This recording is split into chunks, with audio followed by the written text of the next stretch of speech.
Uh-oh. How do I get rid of that? I want to see a chat. What? Comments. There we go. Show.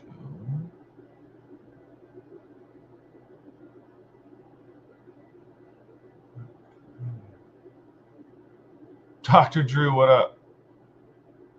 I have no idea what the fuck I'm doing. Like, at all. Thanks for tuning in. Marco, what up? I have no idea what I'm doing. Cheers for all. I am doing fucking something. Mark Parks, what up?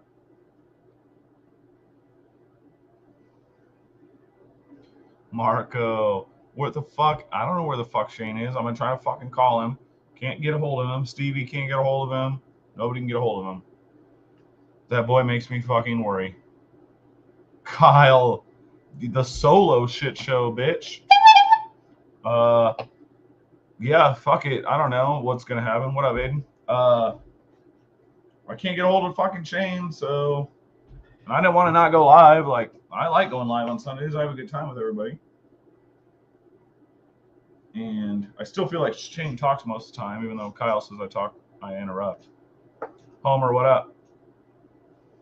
How's the Rex 120? Dude, it's fuck. I wish I had it on me. It's in the kitchen right now. I like it so far, man. I haven't used it like aggressively or anything yet, so I can't really speak to that. I mean, pretty much just slice up some cardboard, you know, beer boxes, opening packages and shit like that. But I love it. Look at these fucking degens from up north. Fuck you, Ernie. Ernie's like, this has got to be like your first time in the fucking chat, bud. Give your balls a tug. Yeah, so I don't know. I just figure I'd go live for a little bit, see what the fuck happens. I don't know how to work any of this shit, so I'm on like my own StreamYard. It says I can do things. I have like, you know, menu options. It's not good for me. But I'm a little bull. Ernie is always here to support it. That's my bruh. That's my bro. See, Kyle, now you can pick his ear in the fucking chat. And he's not all fucked up tonight. That's true. Nice miss. Neil, what's up, dude?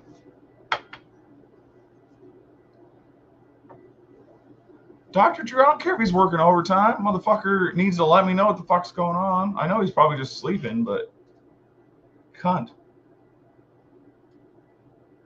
Kyle, no one that I know of, and I don't know how to fucking do that anyway. Oh, invite right there. All right, maybe I do.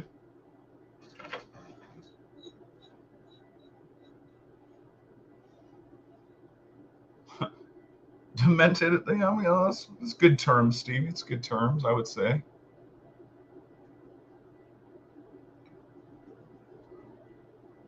I'm just saying, if he's gonna fucking ghost me, he should let me know.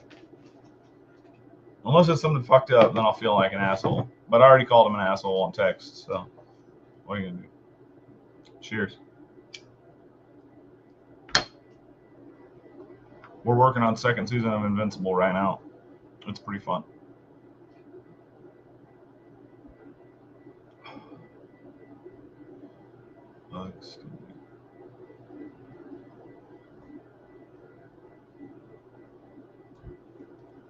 What do you mean you're gonna ghost me? Like when? You're here now.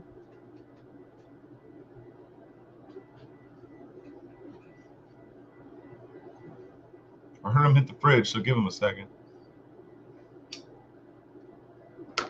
Speaking of that, Ernie brought me this beer he had from last night. Goliath Brew Company. The Sosis double fucking IPA. It's pretty tasty. Kind of floral. Kind of floral. Oh, Kyle, what, man? Fuck. What I miss? Fuck you. Oh, is that what you meant? Did you meant like you wanted an invite? You can't just be like, is somebody joining you? And then, like, you know, if I don't ask any of the girls, you can't just be like, oh, I guess he didn't want anybody.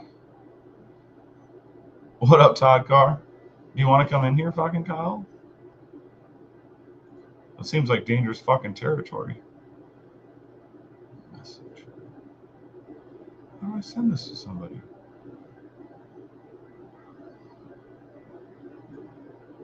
Oh, I just copy it. Ha. Ha. I'm fucking learning internet workings.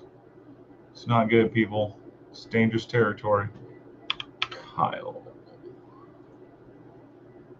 Chat. Paste. Motherfucking send.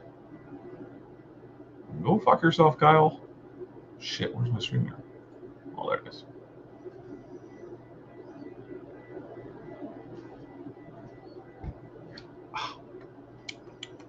So what's good, everybody? I don't got shit to say, man. I don't know. You know, I'm always like probably an asshole and quite possibly a character on while I'm on here, but I basically join conversations, man. I don't really fucking got shit to say on my own. That's fucking you know, not gonna get me in trouble probably.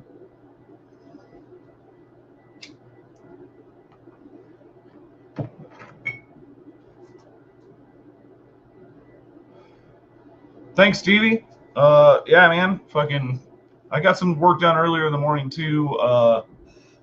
Some bullshit, and then I did some surface grinding last night and this morning, and that's just boring as fuck and loud, and there's no way to talk to anybody, so I didn't film that shit. But I figured I was only gonna gym one of those blades tonight. I was just gonna go down there, go live for like 20 minutes, gym a blade, fucking. But I got all that shit done. It was a good time. I had fun, fucking talking to myself and you guys while I was doing it. It's kind of weird going live alone while you're working. It's kind of fun.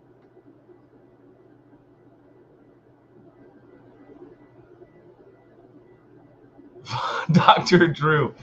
This is the webcam that I share with Ernie. And then when I go live in the shop, I use my phone.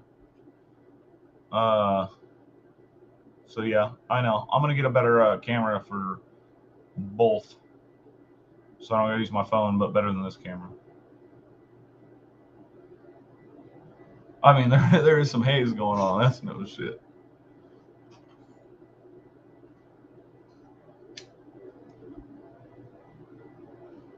Shit, it's going quick. Hold on, what the fuck?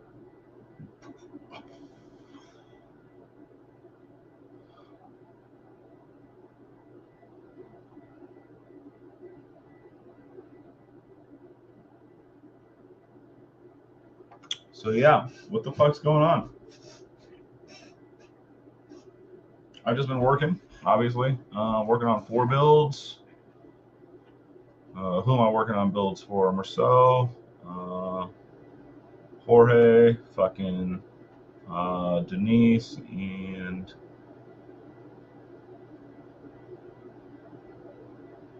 Mark? Left my books downstairs, and I confuse it all. I look at it too much. Dr. Drew, right now it's going to be after Blade Atlanta, buddy. Might I get everything done before that? Fucking maybe, but like, dude, I got a bunch of orders in the last month and a half, and I'm trying to figure out how to handle it. I'm super fucking thankful, but it is, I don't know, it happened a little quicker in the last month and a half, 2 months than I thought it would, and like, it's fucking sweet. It's a little overwhelming. So I'm trying to work on my process to get that work down. But I also talked about how I'm gonna start using water jet stuff, just to get my rough blanks on my handles and shit cut out. So that's gonna save me a fuck ton of time. But yeah, right now I'm telling people after Atlanta just to like not fuck myself over. Plus I gotta build shit for Atlanta on top of, I think I have 22 or 23 builds ahead on the books right now, which includes the 4 I'm working on, which is fucking insane. Yeah, I mean, you know, I definitely sold some knives last year, super awesome, and then, but still, like I only sold like what 8, I don't know, around 10 or 12 last year total, and I got 23 ahead on the books right now, like, and that happened between like January and now, like as far as book spots basically. Well, some got in like in December or November, and I'm slow as fuck, and then like I lost a month of bullshit. God damn it, sorry. Kyle, what up, dude? What's happening, man? You got my sound on? You hear me okay? Can I hear you? Are you there? Yeah, can you hear me okay? Oh, I got my own sound off. No speakers. Can you hear me okay? I gotta use headphones? Hold on, I might need Ernie in here.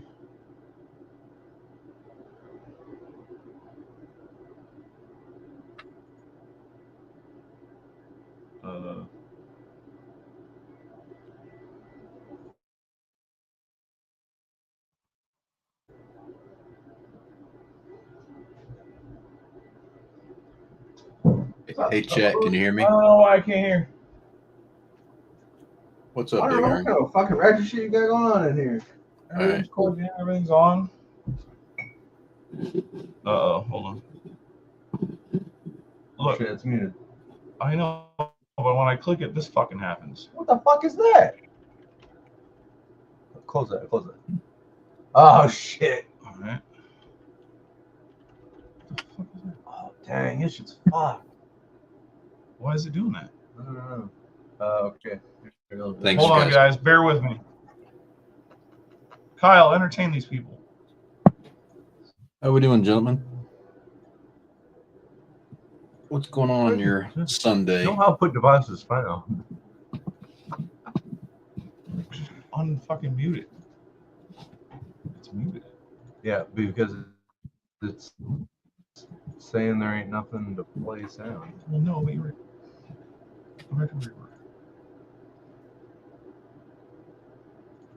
Oh, sorry. Why is he doing this? This works every time on my all the time. So what's the good word, everybody? Anything going on this weekend?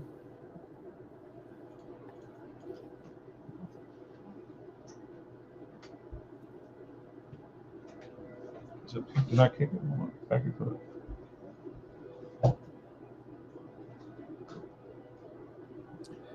Hey, Todd. What's up, One Moon? Holy shit! Talk again.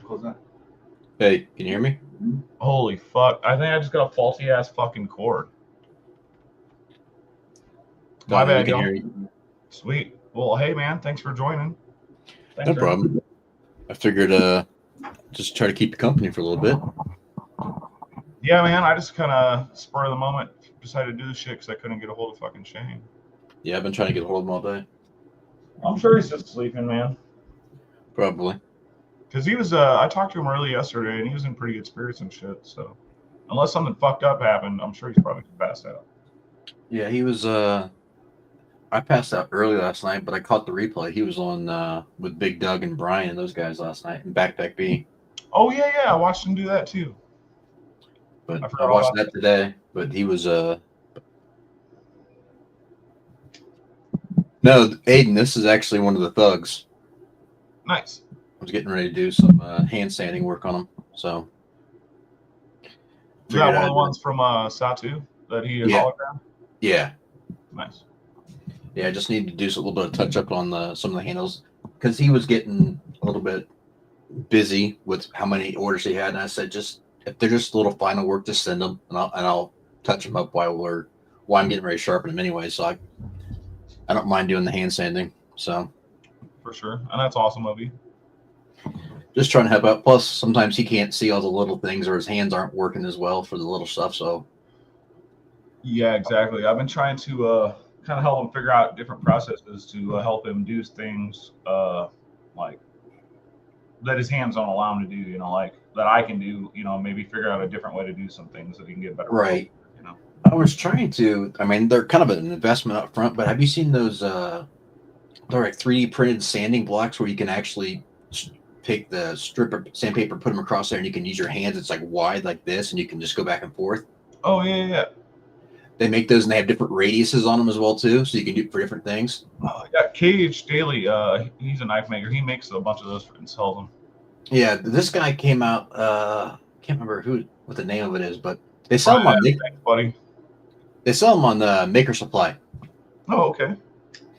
But I mean, I think the main one is like $60 or $80, but then the inserts are only like $8 a piece, $10 a piece for different radiuses and stuff. Oh, nice. You can just swap them out. Yeah. Yeah, but I was thinking that might help him for using with his hands, keeping them wider and not have to be so like, getting in there with your fingers doing that. Dude, most definitely, because even, I mean, dude, after several hours of that shit, dude, my shit is all like, yeah, your hands cramp, and yeah, for sure. And if he can't do it from the fucking start, then yeah, for sure. We'll have to get him turned on to that. But yeah, I mean, I don't mind doing sanding work because to me it's kind of fun. But yeah, just trying to get some of the final little touches on these, and then the one somehow, I don't know, it got some scratches, so I was doing some hand sanding on the blade, trying to match it, blend it in. So, oh, nice. Yeah, probably bounced up against something, Yeah, that happens. So, just getting that done. What have you been up to? Any projects? Got it. Just working on these 4 builds right now, man. I rough cut out Shane's knife, so I'm gonna be working on that on the side in between shit. He's trading me a Thug for one of my Thorn models. Oh, nice. Yeah, just a little tiny fixie. I used to make them all the time, but once I started making folders, like between learning how to fucking do it correctly and then actually like getting sales and like moving on from it, I just fucking everything else is taking backseat. You know what I mean? For sure. I just finished up a couple projects, getting those out. Have you seen Brian's new finishing? Which one? His blade finish he's doing now? The dark or the Paul wash? No, Brian Kim. Brian Kim. No, I don't know which finish. He's doing that Zerblast, and then he's doing he bought that Central Fuel tumbler, the expensive one.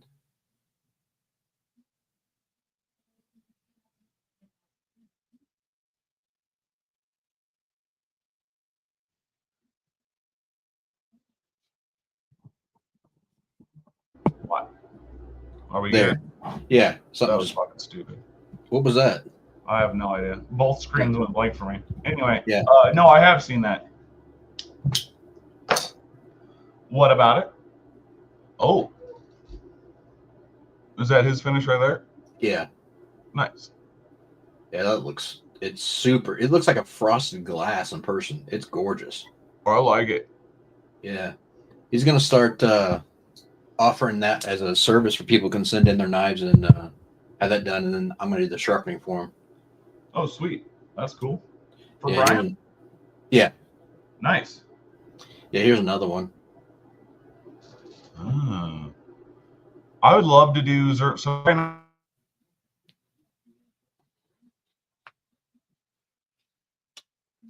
What was that? You cut out.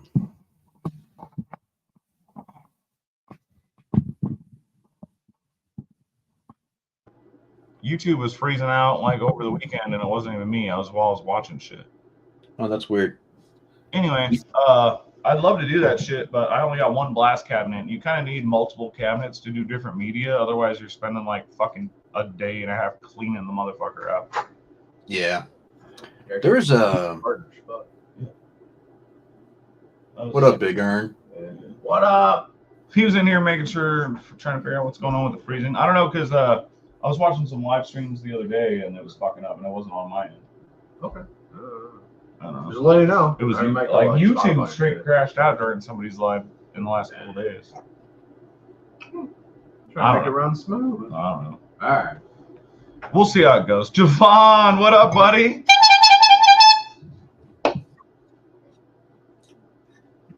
Yeah, so yeah, you're talking about the blast cabinets. Yeah, that makes a Yeah. big difference as far as switching the media out. Although there was one dude that I saw recently, he took which blast cabinet do you have? Do you have like the Harbor Freight one, or do you have a specialty one?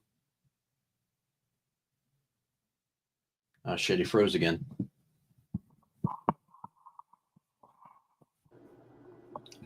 You there? You froze again. Yeah. So which blast do you have, like the Harbor Freight blast cabinet, or do you have like a specialty one, or what do you got?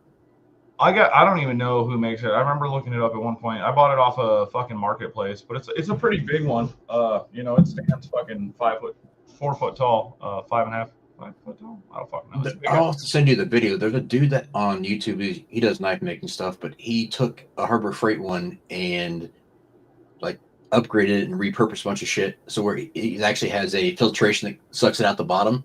Yep. Have you seen that? I have. I've definitely seen mods like that. I want to get another one and make it a vapor blast cabinet. Okay.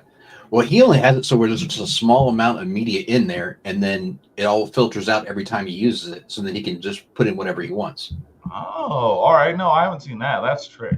Yeah. And he had it, so so it's resealed, and then he put like grates in the bottom so it all sifts out, so it's not having to be stuck in there.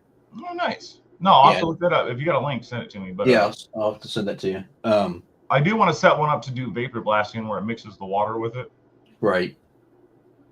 I really like that finish as far as what I've seen.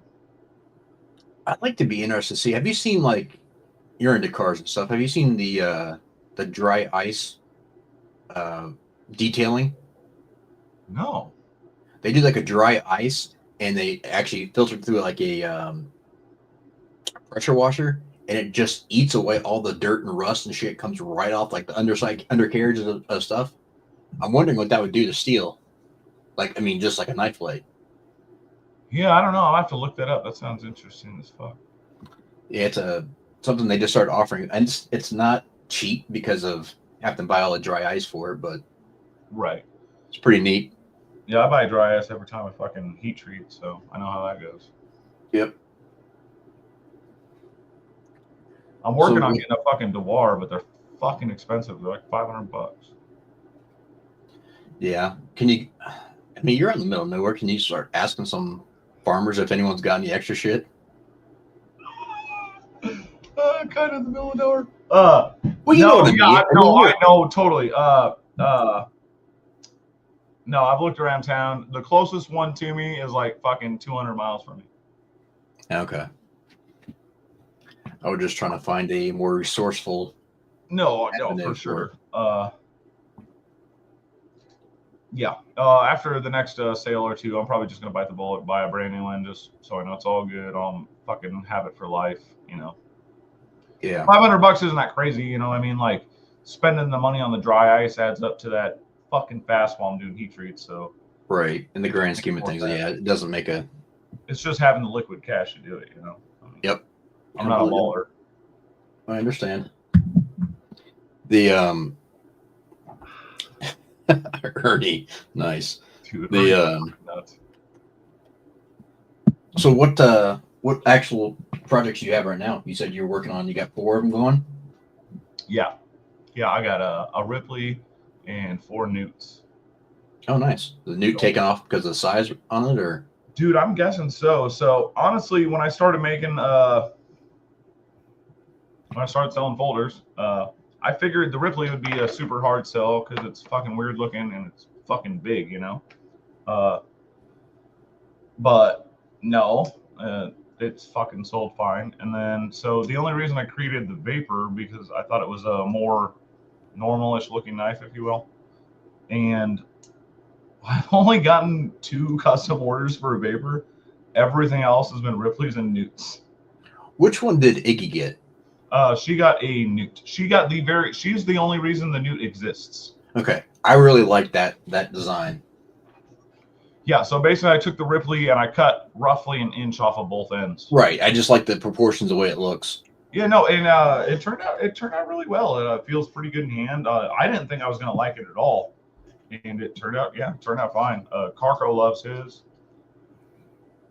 Yeah, hers is gorgeous.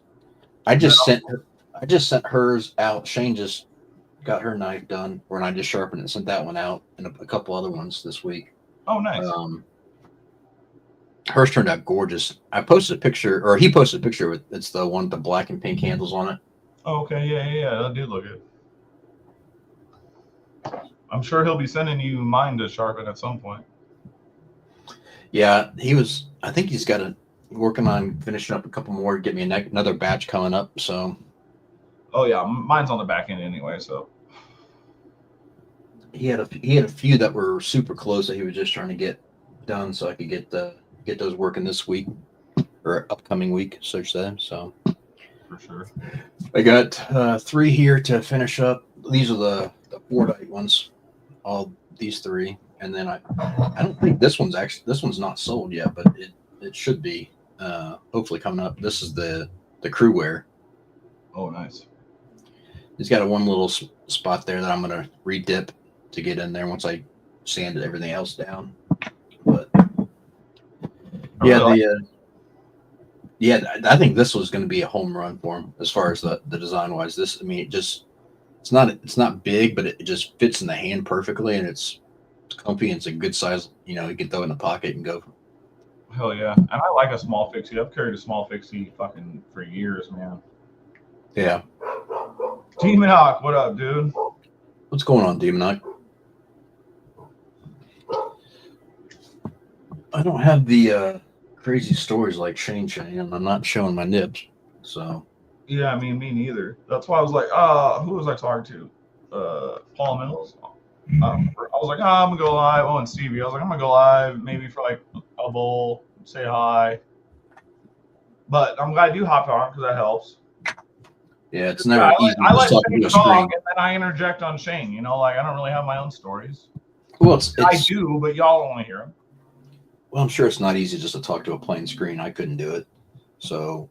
It's weird. It's all right when I'm downstairs building shit because I'm like busy. Yeah, you're looking every few minutes just to answer questions, but you're not actually having to sit there and fill the airtime. Most stuff. So. Ernie, damn, what the fuck? Wow. Have you handled any of the ABW stuff? I played with Stevie's slip joint. That's it. Okay. I liked it. It was nice. Yeah. I'm not big into slip joints, so I'm not like. Yeah, I don't know if I had the best walk and talk and all that shit. I don't fucking know, but it was nice. Here's the Warnie. Oh. These are great. Nice. That looks good. Yeah, I like the handle shape. I like everything about it. I had these scales made. These are actually vintage crosscut. Had those made for them, but yeah, these are fancy boy over here. These are nice. I like to personalize shit, man. Hell yeah! No, I'm all about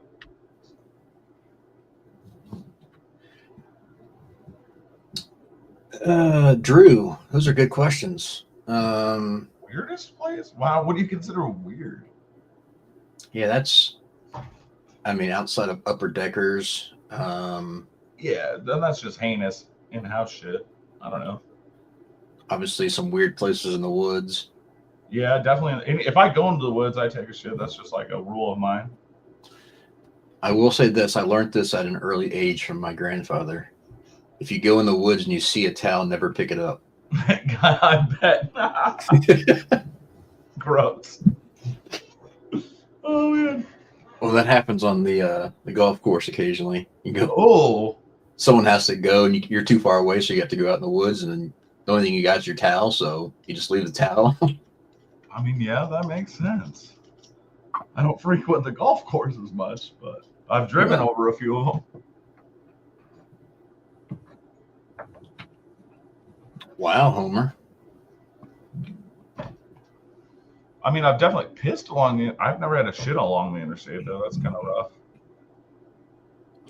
That's a trick question, Todd. There's never a worse place. Yeah, what was worse? That doesn't even make sense. I'm with you, Kyle, 100%. If you're getting head, it's the best place you've ever been in that moment. Unless she's a biter. Or unless it's a blumpkin. combine Drew's question.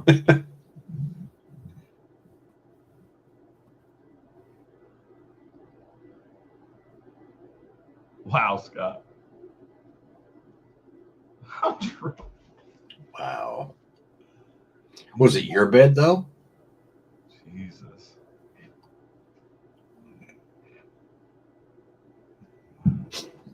That's just silly.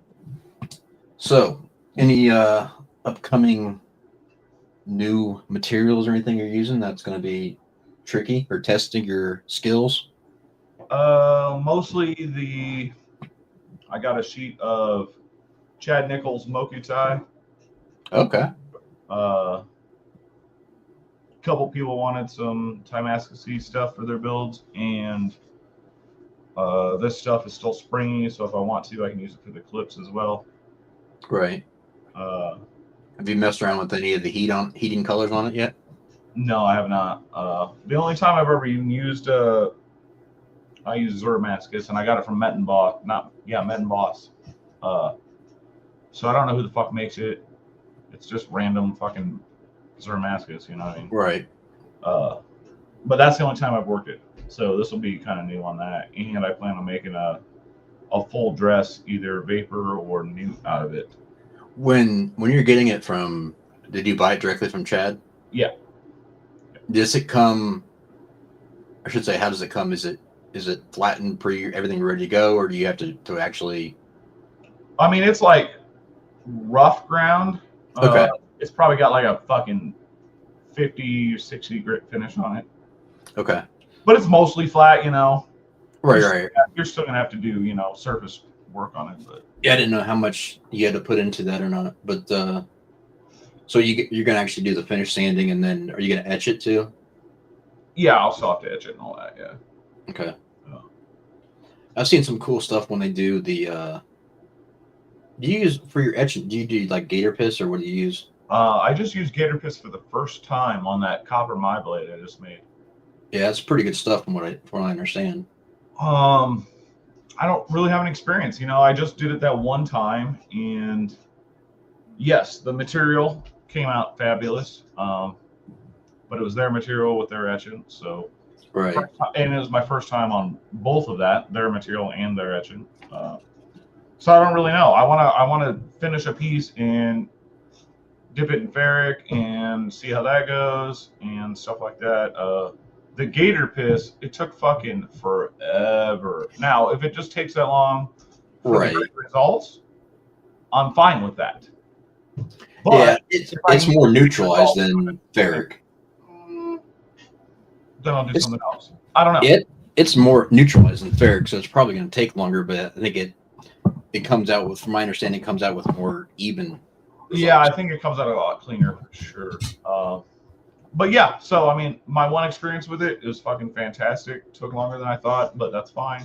I want to experiment and see, you know, kind of benefits of it versus other things. Well, the cool thing about doing it like that is once you get the etch in, then when you pop it with color and heat, and you'll be able to see what it'll actually do. Right. Most have. And you have the option to sand it all off and start again if you need to. Yeah, buddy. And that's not really even that bad. Like, I don't know, some people complain about it, but you're already up at a fucking 600 to 1,000 grit finish. Like, yeah, there's not much to take it off. It don't take much. Yeah, you can almost buff it off. Yeah, pretty much. What up, Mad Yako? Have you done any coffee etching? I've used coffee one time. That was a long time ago on some Alabama Damascus. Yeah. Excuse me. But since then, I don't work with a lot of Damascus anyway. And when I have, it was like Vegas forged Damascus. And that shit etched up great with ferric. I didn't need to do anything else with it. Yeah, I just know they say the instant coffee brings out the blacks better. Yeah, and it totally shows the contrast more. Yeah, it totally did with that ABS for sure. I might try it with. I wanted to try it with the fucking Baker Forge I just used, but it looked so goddamn good, and I didn't fuck up the finish at all. And I was like, nah, I'm not even gonna risk it. I'm gonna leave it alone. Right. To answer Scott N, I'm using some Chad Nichols Damascus for Merceau's build right now. I haven't even heat treated it yet, but I don't personally use Damascus a lot because I don't like it. Right. Like personally, like it's fine. I just don't care about it. I think it looks cool, but I'm not a fan of the the actual performance of it. And yeah, I'd rather have a crazy steel or just a mono steel. You know what I mean? Like, so I'm a big fan of that copper mine, but it looks cool, but I don't give a fuck about like I want to make myself something in it. I don't care. I just wish they had better options. Now the weird thing is, someone's doing a Magna Cut core finally. Scotch, things are going bad, bud. Magna Cut core. I do not know. I know fucking Devin Thomas fucking made a fucking bar of some Magna Cut core shit, and it was awesome, but he don't make it for nobody but himself. Yeah, I saw this. There was that for sale, but I mean, dude, you think copper mine is expensive? This shit was insane. Yeah, I bet, dude. Because I don't know how they even forge that. That's fucking crazy. Yeah. Well, I mean, it's the same principle as using AEBL or whatever you're going to use for your stainless core, but right. Extreme. Yeah, for sure. I want to fucking someday I'll make my own shit. Just for fun. I don't want to do it a bunch, but I would like to experience making my own, either Damascus or Timascus. I've reached out to a couple makers about Timascus, and they were like, basically, I'm not telling you that. Really? Yeah. That's weird. There's I don't run into it very often in our community, but there's certain things and certain people that just ain't giving up what they got. I got someone who may be able to help. He's really, really friendly, at least towards me. But I'm sure you know Kirby Lambert. Yeah. Yeah, he's been super cool. Anytime I had questions, I reach out to him. So he may be. I'll keep that in mind. He may be someone that'll help you out. Or what about Robert Carter?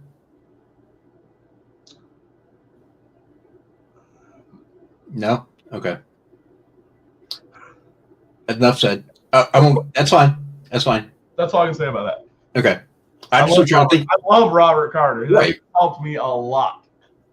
That's why I was just trying to think of people that would be pretty giving. So, okay. If you're interested ever in making it, dude, there's a kid on YouTube. I shouldn't call it kid. I mean, he's a man, but you ever watch Alex Steele? I mean, I know I have at least seen something from the dude, but he looks like the kid from Jerry Maguire with the big head, the blonde-headed kid with the glasses. You know what I'm talking about? That's pretty good. All right. Yeah. I think I do know who you're talking about. British guy, but he's yeah.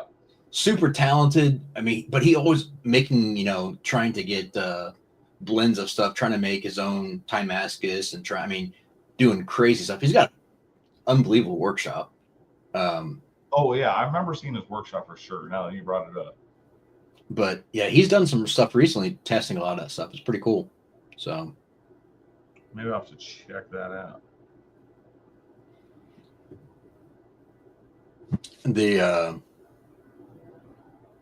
What was the most recent one he was doing was trying to mess around with.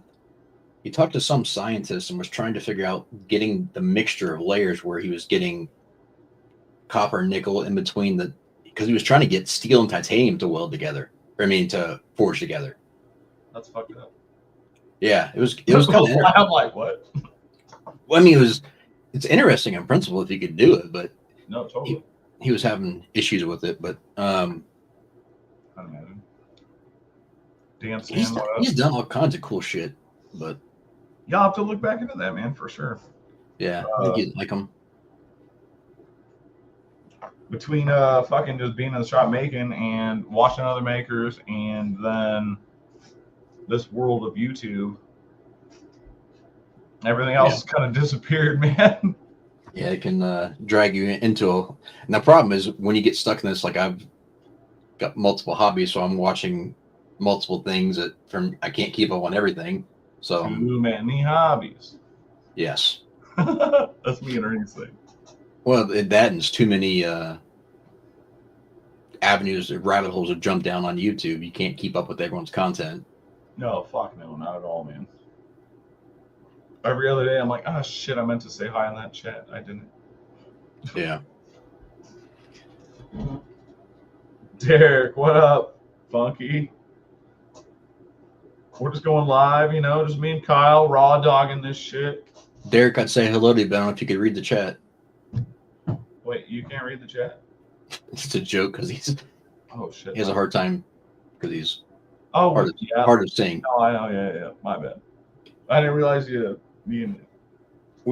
I would give him shit about it, so good. Tight. Yeah, he's good for it. Derek's fucking awesome. I've talked to him a bunch and shit on the phone. I've been meaning to get back to him for like days, and I feel like an asshole because I haven't. I've been telling him live though. Doggo. Nice.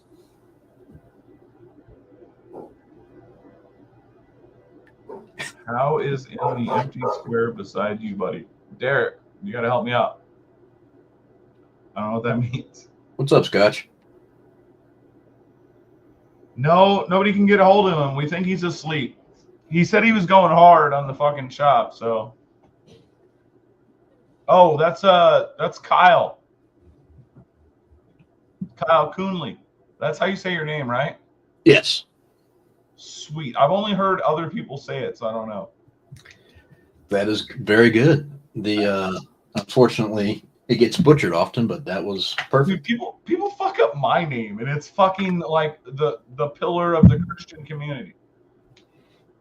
Yours is pretty hard to mess up, I would think. Dude, I get Blish, I get Blef, I get all kinds of shit. That's just why I call you Donald Bliss. Exactly. Bliss on tap. But vanity, definitely my favorite sin. Who the fuck is Kyle Coonley? We don't know. He's the mystery man of the fucking hour, bud. Very much. No one knows who he is. That's why we like him. He's like fucking Batman. I got one parent alive. Come on. Oh, that's fucking good. I like it. Me too.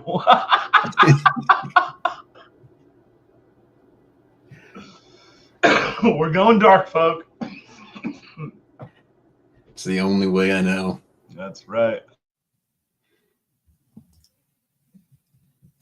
Did you catch Javon's Friday? No, I didn't. I had a homie over and we were watching TV with my brother. Like, no, I didn't catch that at all. Okay. I was curious of your take. I'm thinking about doing something a little unique as far as my reaching out to people. All right. TK, possibly. What do you think about doing?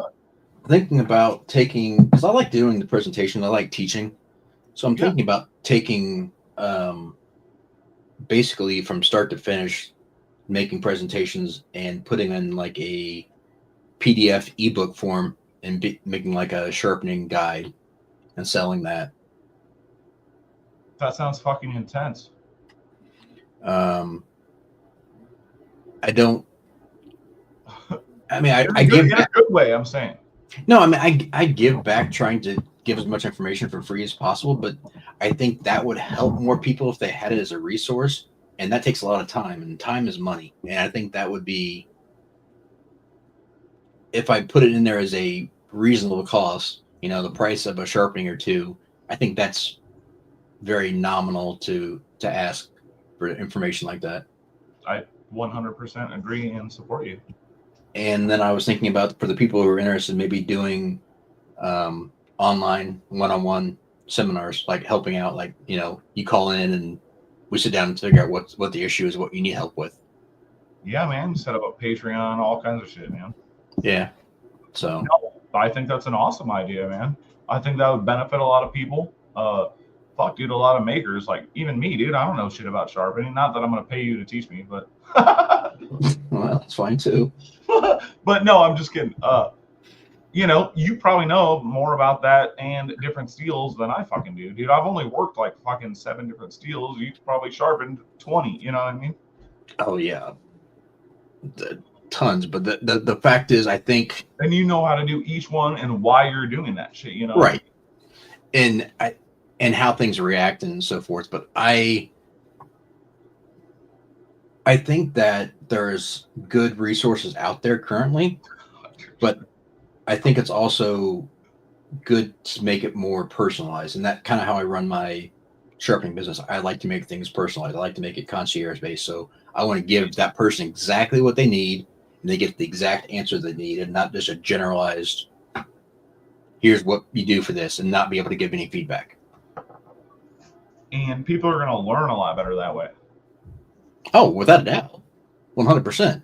But Yeah, for sure. that's why people ask me, why don't you make videos? Well, I don't have any interest in making just a sitting head talking video about general topics. That doesn't interest me. I want to help people more, like what to get to them, what you need, and go that direction. And if they want generalized, that's when I would have the book. Totally. So No, man, I think it's an awesome idea, and I think you're gonna at least have some support on it from the bat, like right off the bat, for sure. You know what I mean? You're gonna have to grow it and work at it, but I think it's an awesome idea, and I don't think there's anybody else really doing that, or not many. no, I haven't seen anyone doing it. And the thing about it is, I want to do it as a give back. I don't want to do it as where I'm swamped and I can't do anything else. So if only a few people do it, I'm totally content with that. Like that's cool. I want it to be able to help people. That's what it comes down to. And that's fucking awesome, man. I think you should fucking go for it and do it. Awesome. I think it's sweet, man. I think that's a totally awesome idea. Sheer, what up? I think motherfuckers are going to benefit from it, and people are going to reach out and be down to support you doing it. I mean, you're already in the fucking community doing good work. You know what I mean? Right. One, what up? What's up, One Moon, Arshier, Brian? Merceau. Merceau. What's up, buddy? Me and Kyle just up here fucking it off.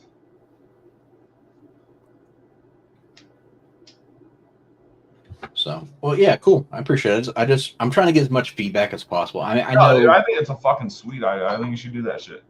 I know a lot of people are always supportive and be like, yeah, that's cool. I just like, I want to make sure I'm not stepping on a line. People think I'm trying to make money because I'm not. So, but I mean, like, fuck that. Even if you are trying to make some money, like, that's the fucking way of the world. And ain't nobody. I know, but knowing me about my history with this, I've always been not. What I'm doing is I'm trying to teach, not make money. But at some point, the money becomes part of the time. So yeah, dude, it just happens, man. We can't fucking avoid it because that's the fucking way our world works, man. I fucking hate money, dude. I don't like it, but it's just part of the deal. And you know, you gotta live, and you can't waste your fucking time. But you're only so many hours a day. That's right, man. You know, you're trying to help people, and if a little bit of money keeps that possibility going, like, fucking take it, let it rock. Gotcha. Merceau, I can make a video for you of that if you really want it. Oh shit, little OnlyFans going on here. Mina Milton, what up? I think I missed somebody else. Bushcraft, what up? I already said hi to you. Yeah? No? Oh, maybe I got everybody. Derek, thanks, bud. Kelly Wyatt, what up?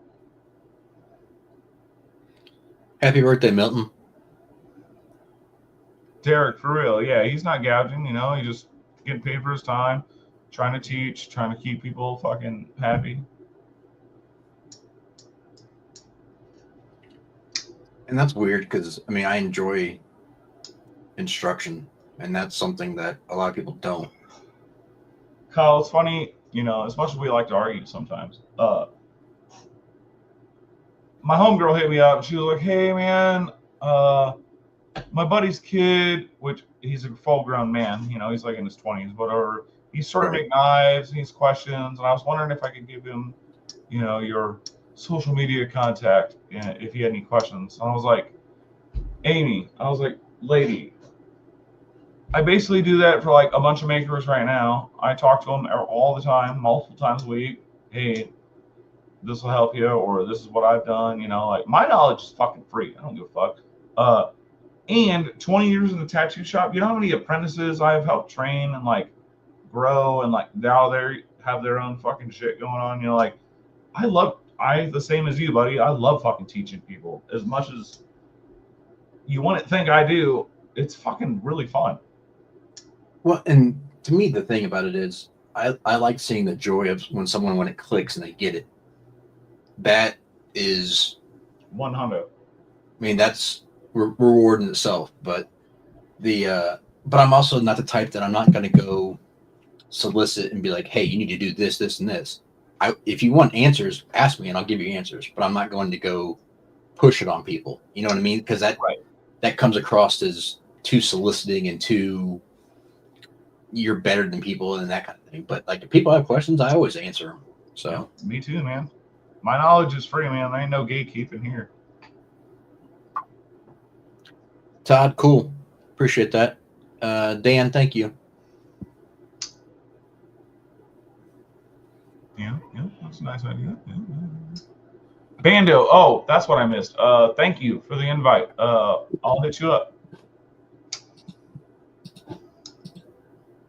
Do you have an idea of the first knife I should try and get first with my early bird 2-blade shell?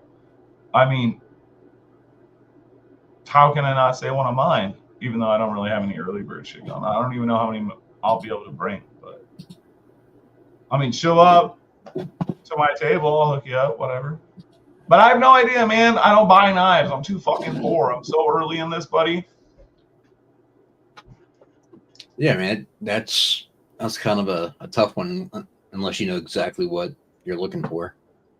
Yeah, and there's a lot of hype knives, and like every collector is different. I couldn't tell you that, man. Yeah, for sure. I mean, there's a ton of hype knives that I think are okay, but I don't think that they're all that or necessarily. I think that they're worth the money as far as what's invested in time put into making them. Sure. But they're not worth it to me. And a lot of them I haven't ever even held, I've only ever seen them online, so I don't really know, Right. And I'll tell you what, that's one good thing about what I do is getting to handle a lot of things that I wouldn't buy. I bet that's nice.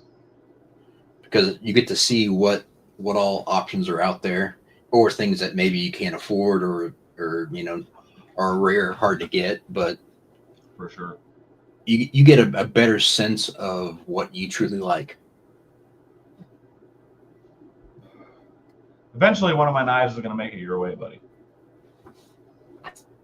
I understand, but I'm waiting for the shit talking. You got shit to do, man. I get it. The Bando, throw out some ideas, and if I've held any of them, I'll give you my opinion. But I don't have any random just what I think you need. As far as what goes, what he was saying about what things you should go get for. Oh, first time, yeah. Yeah, I don't know either, man. Really. Dan. So that is a very tough question because it depends on what the use case of it's for. I mean, there are a lot of good steels out there. If I had to go blind, CPM 154. See, I dislike that steel a lot. Nice, I love it. Just because it's not horrible, but I just think there are way better options out there, especially for the price point. There's always better options. I just meant it's still good, but no, yeah, I'm not arguing. I'm not arguing at all. I wouldn't use it for most things because A, it's not tough. B, it's not the most edge retention monster. Definitely not. I mean, I Well- would take 14C over At what hardness 154. though? 62, 63. All right, I'll give it to you. All right, shit. I mean, okay, so here's what we don't talk about, and I'll get nerdy a little bit, and if people get That's fine. upset, then we'll switch subjects. But what people don't talk about is Of course, I am TK. the toughness of a steel and the ability how you can grind it to create edge stability. Okay. You have more options if the steel is tougher to start with. Yes. So, Kind like of. 14C being one of the most tough steels you can get out there, you can grind it thinner, still maintain edge stability, which means your geometry is going to be better and you're going to get better edge retention than you would another steel at that same hardness, right? Yep. Uh-huh. So you can take 14C, which if you grind it as generic, grind it to 25 thou, it's going to cut and it's not going to be great. But if you take that same steel and you take it down to 10 thou, it's going to cut like a magnet cut at it's going to cut like magnet cut at 20 thou. You know what I mean? Because geometry obviously matters for edge retention, but Very much so. But the geometry is also dictated by what the steel can do. You know. So, like my general principle on making a knife, figuring out the use case for the knife first. If you want it to be a user, a hard tough knife, an EDC knife, whatever it is, then you pick the steel for that, right? Yeah. Then you create it, or you heat treat it to the optimal hardness for that steel. Then once you have that done, you create whatever you need as far as the geometry based on that. You don't change the hardness of the steel just because you want it to be tougher. You change the geometry to make it tougher or not. Some steels do get tougher the harder they get.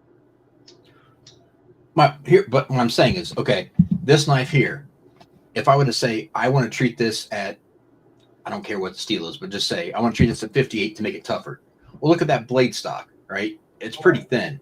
Yeah. There's no point in that. Right. This is a slicer. Yes. I want this to be hard and thin. Yeah. So at that point, I want this to be treated the best it optimally can, and the geometry changes how it slices and the toughness of it, right? Sure. Yeah. So I don't see a need to be under heat treating a knife. Under heat treat? No, definitely not.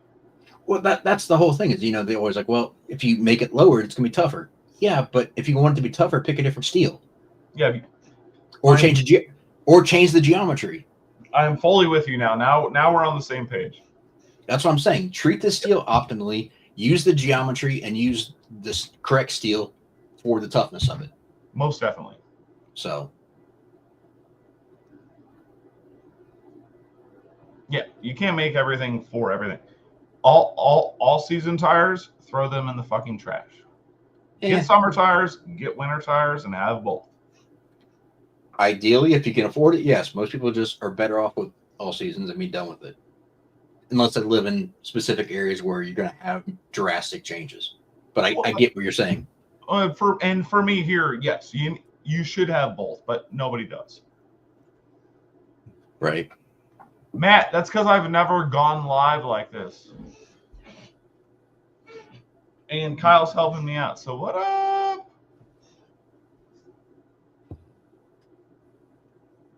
Shut up, Merso. All season tires are trash shit.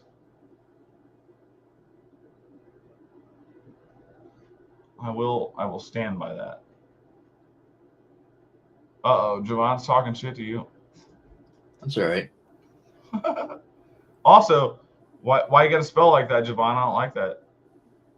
Because that's how I spell it, to get people to realize how to say it.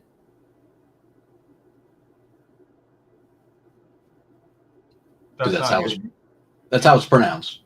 I know it, but you shouldn't say it like that. Don't you shame my name.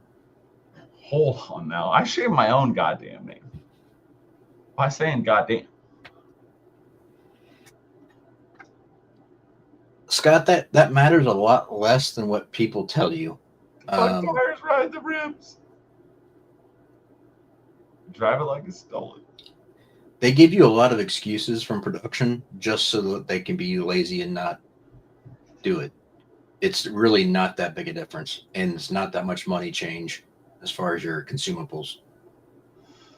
The issue is the actual treating process. Javon, I know, silly. What are you talking about, Kyle? Scott was asking about, if you go up just a hair a little bit, he was saying. Sure. Well, let me look. Sorry, my bad. That's all right. Yeah, it's a lot easier to get optimal heat treats when you're doing small batches. I totally get that. But the failure from heat treat and the blemishes is next to nothing if you know what you're doing. Yeah. And the cost on what it takes to operate the machines is nominal from steel to steel. And very few steels are that much higher in price that it makes much of a difference at all when you're buying in bulk to be able to switch from one steel to the next. So, like when people are like, oh, well, the steel's in S90, or no, well, I'll say, yeah, S90 versus S45. There's an upcharge there, but it's not huge. It's not drastic. No. There's only a few of them that, like, your Rex 121s, your S125s, your fucking impossible shit. Yeah.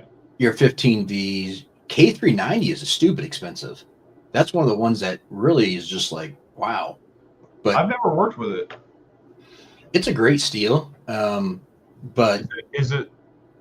Are they charging that much for a fucking reason though? It's one of those ones that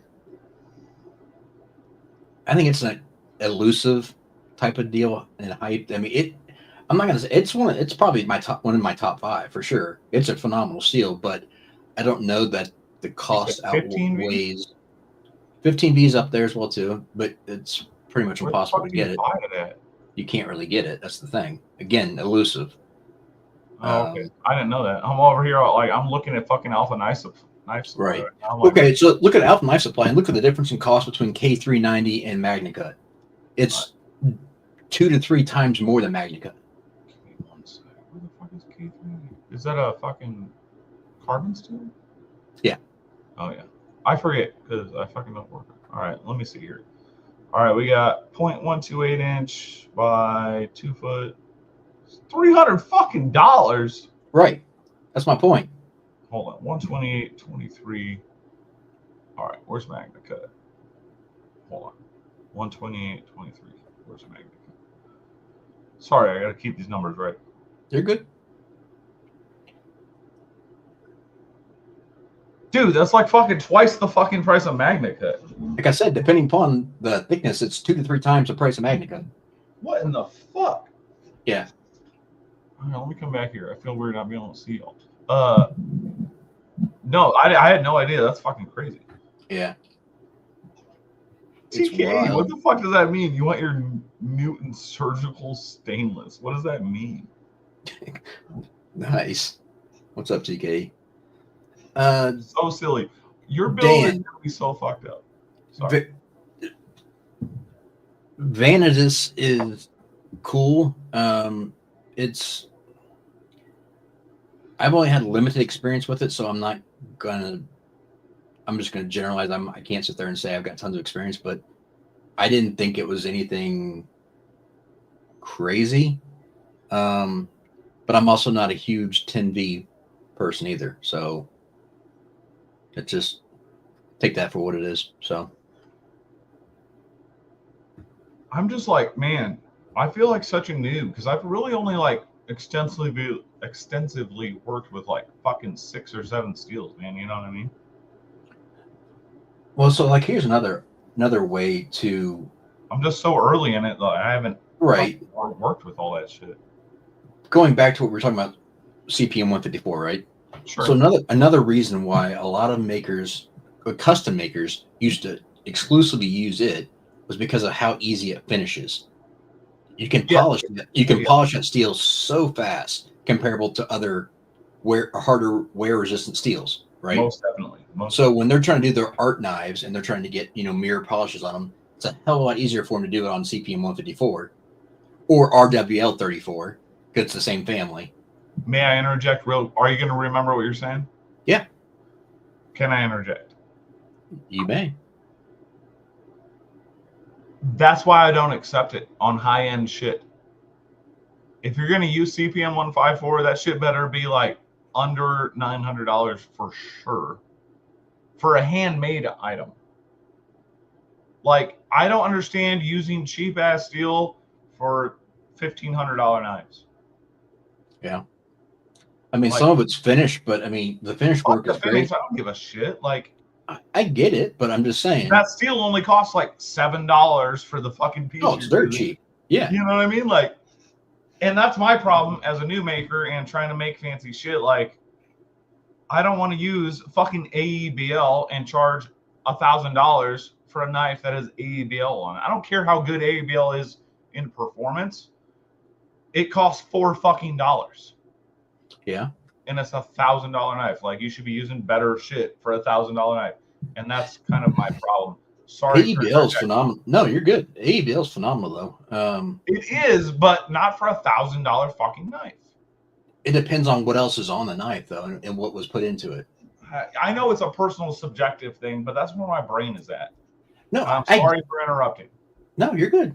I just think that becomes a lot of it is when you get into that world, it's finishes and touches as far as what makes up the knife. I mean, if you had an AEBL knife that was full zircuti and everything else, yeah, the money makes sense to be expensive as shit, right? For the zircuti, but you're still dealing with a cheap ass steel. Like, why not use something hard to work like S90V or whatever? Because most of those people are never using those knives. It's a putting it in a box and showing it off. I know, but I don't give a fuck. Well, it doesn't matter. You're making a knife for a different type of person. I know. I don't even know who I'm making knives for yet. Is the problem, Kyle? Well, you got to get your demographic right. But here, the point is, a lot of those art guys aren't making knives to be used. They're just not. But I want to make art knives that people beat the shit out of. I get that. And then some of that price point also comes down to the name and what they made the name for themselves. I mean, over time, that's no joke. The name sells. It doesn't matter what they put it in. They could put it in aluminum foil and be like, "Hey, I'm Bob Smith, and here's $2,000 knife." I've definitely seen some $1,500 knives that I don't think should be $1,500 knives. Oh, dude, I've seen some $1,500 knives I wouldn't pay $200 for. Yeah, that's what I'm saying. But I feel like an asshole for saying that because I'm so new in the game. Like, I don't feel like I should have that say in it. It's like this sounds fucking retarded, but it's like imposter syndrome, if you want to call it that. You know, like, I know I make nice shit, but like at the same time, I'm like, who the fuck am I? You know what I mean? Yeah. I don't know. It's kind of weird. And a couple questions. TK, this is a Thug by Edgy American Blades. I gotta grab a drink. I'll be right back. You're good. I got some questions to answer. Matt, the reason why he's using that is because he's doing, again, art things, and he's spending hundreds of hours on a project to finish a knife, but he's super talented. I watch him. I think he's phenomenal. But again, none of his stuff is going to be out there getting used. And Ernie, why aren't you delivering drinks for Donald instead of taking him away from the stream? I thought he was in your section.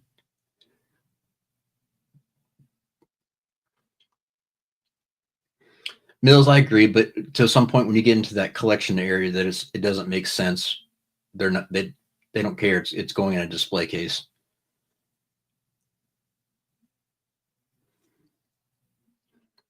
Ernie, that's a good reason. I give you that.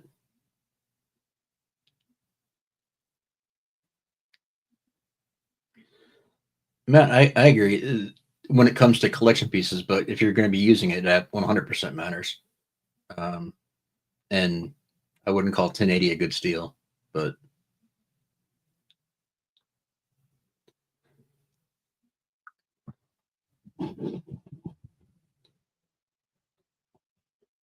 What's happening, Javon?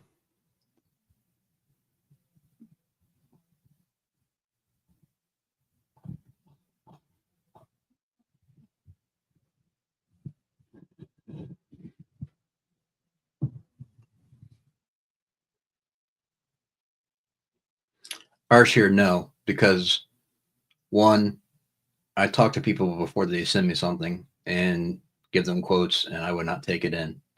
So I luckily have the freedom of taking or denying jobs.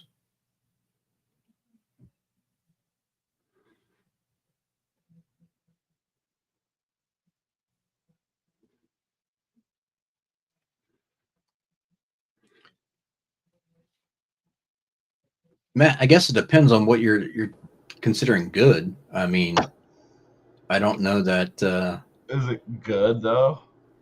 Yeah, I wouldn't necessarily call it good. It's servable for certain things. I think it's better used in other areas besides knives. But Scott, he wants the exact same amount of blueberries in every fucking muffin, bud. well, Ernie's kind of special needs.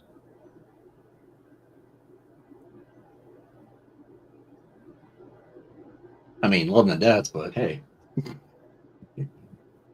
call it how you see it. Everyone, please disregard Ernie. He's very combative. If he tells you to go fuck yourself, he just means he loves you. Or me. Drew, it's basically whatever you see as at 154 cm. Just use that as a reference. It's close enough to that. Ernie, you've never even Oh, seen there you go, Todd. Thank you. Yeah, you caught it off your beer, didn't you? No, I'm on the drugs now, bitch. I saw another question.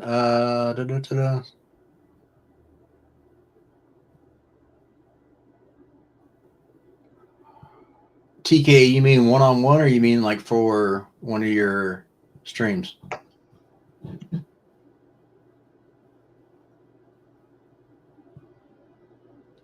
Scotch, that sucks.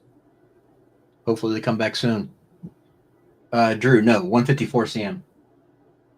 I think TKA means like you schooling him on using that live.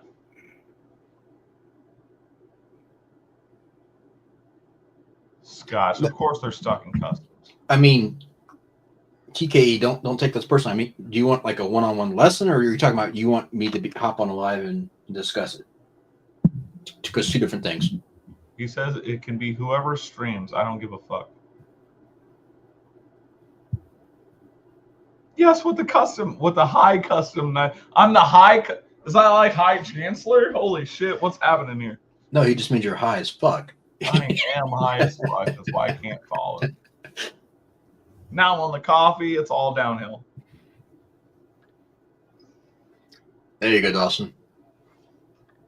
Thanks for tuning in, everybody. Shane's gonna have to ask me to go live next week. Don't hold your breath. I know it. Oh shit! Now we're gonna have to battle on the lives. Fuck. We'll see where the love is, people. If you watch Shane over me. You know what's very strange? What's up? I've been on here for an hour and 20 minutes, probably. Yeah. And this stream is way more calm than your normal Sunday stream. I'm telling you, that's because Shane is fucking combative and negative, and I'm just like, chill dude, man. Cheeto. What's up, Cheeto? I think Chain is asleep.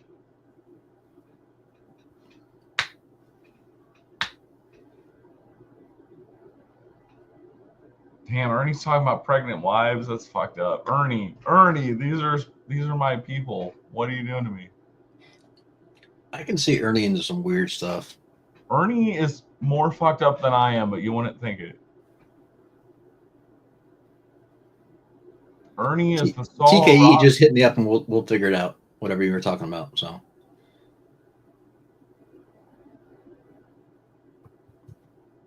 Man, y'all are silly.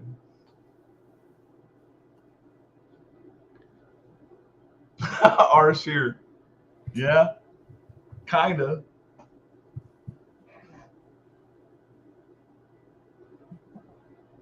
He can't. He tries, but I mean, we vibe, you know. Like, I mean, shit, we ain't talked to shit to each other all night. Thanks, Derek. Appreciate it. I am surprisingly pretty chill for how I react in comments sometimes. Well, yeah, but comments are fun, and fuck those people, and fuck me if I'm in the comments too. Like, I get it. That's my playground. That's my fun. Yeah, it's fun. It's fun to motherfucker people in the comments, you know. I just like to throw sand at people and see how they react. TK, your time will come, buddy. Dawson, good topic. So I had actually had a phone call into the CEO and was supposed to have a conversation, but he's never called me back. I know he's busy with trying to get the everything settled, but Happy birthday, Matt. I was hoping to get some answers.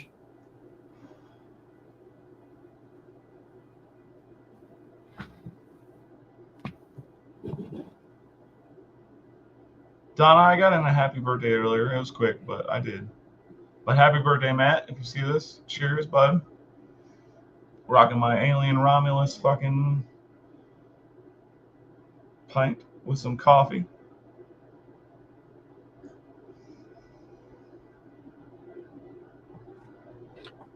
Nice. Oh, speaking of which, Way before TK. I left my coffee in the other room. Damn. Uh-oh. Better go get that. I will. Be right back. Word up. Matt's 35? Damn, you old little bastard. Young ass bitch. Happy birthday, though, dog. Matt, you got fucking one of the few. Hold on, I gotta cough. Holy fuck.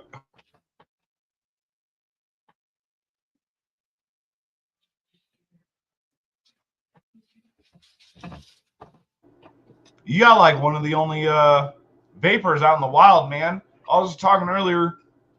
I thought the vapor was gonna be. I only made that because it looks more normal than the fucking Ripley, and I thought it was gonna be popular.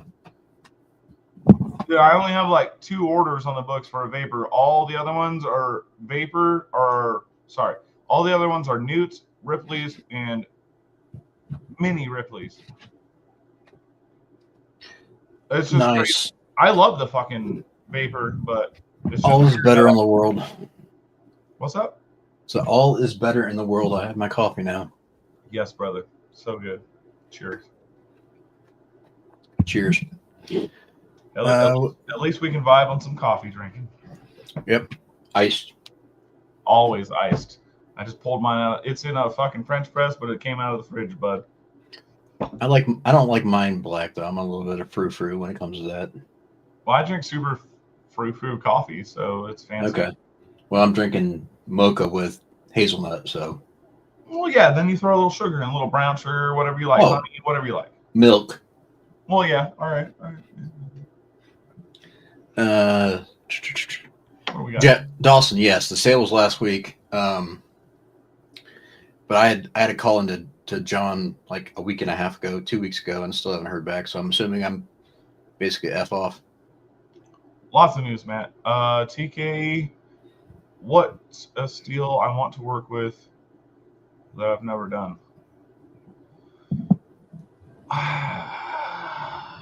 Kevin, yes, this one is yours. I'm doing some finishing work on the handle for you, and then I'm going to sharpen it, and it'll be done for you. But this is your thug. Derek, Donna is your super mom. She is basically my mom, just like different. But a steel I want to work with that I haven't. That's the problem. I'm not nerdy like that. I don't really care that much. That sounds fucked up, but like, I don't know. You know, I work with the steels I worked with so far, and I like them. And like, yes, I want to and will work with more steels, but like, I don't have any that I'm like, oh man, I can't wait to work with the steel. Like, Derek, what's our number? I don't know. I'm fucking weird.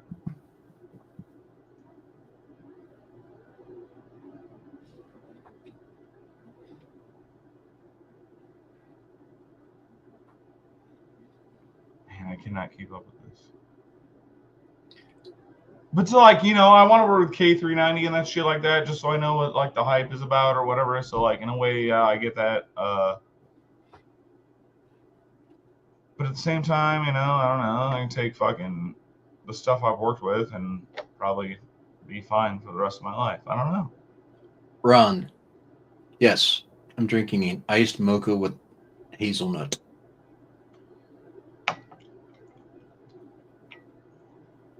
I can't agree with the hazelnut. That's a personal taste thing, but I prefer toffee nut, but they didn't have any. ooh, toffee nut is way better. Agreed, but I don't like.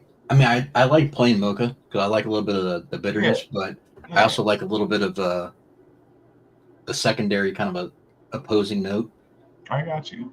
So, that is fair. Fun fact: if you mix mocha or chocolate and toffee nut together, you get salted caramel. Really? Yes. I do like salted caramel very much. Yes. Night Edge, that is not coffee, bud. That's like the worst coffee flavored thing on the planet.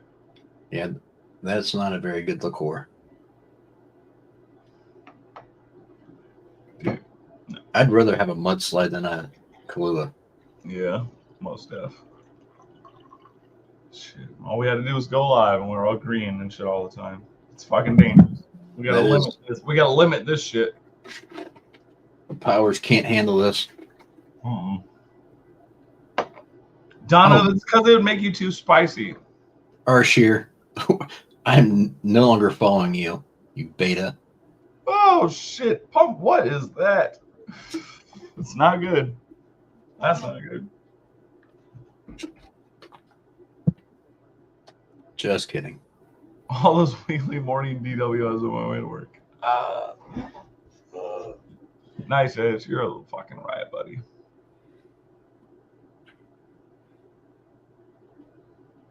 Damn it, Crispy. That's fucking gross. You weren't supposed to tell anybody.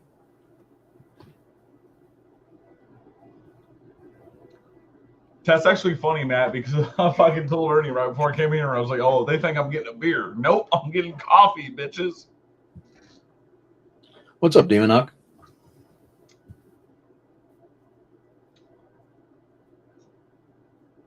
Kyle's dance name is Mudslide. That's fucked up, Christy. I like it. Oh. Dude, Grand Marnier, so fucking good. There's this fucking crepe joint in fucking Breckenridge, and they make crepes with some Grand Marnier in there. So all right. good. This is kind of a hot take, but it's an oxymoron. But have you ever had an iced hot chocolate? Yes, I have actually. They're freaking phenomenal. And I was like, how do you make a fucking iced hot chocolate? And then I drank it and I was like, well, fuck me. Right? That's how you make an iced hot chocolate, because that shit is banging. Thank you. Yes, dude, most definitely. And yeah, my fancy coffee friends have made that for me, and damn. Same thing as fried ice cream. As what? Fried ice cream. Bride? Fried. No idea. You never had fried ice cream before? Oh, fried. Yeah, Ernie, fried. Ernie from the other room. Fried. I heard bride, like bride and groom. No. Fried, like yeah, fried deep ice cream fried. thing. Ernie, yes. Thanks for the assist. Appreciate your ears, Ernie. TK for sure, buddy. Sorry, I don't know if my mic was too quiet or what. No, you've been good. Okay. All right. Good night, Donna. Good to see you, lady. Stevie's still in here. I love it. Ernie, you're jacked in. Oh, shit.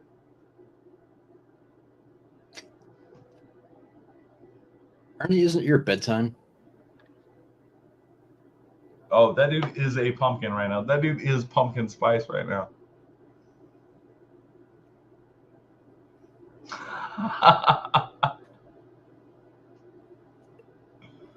Oh shit.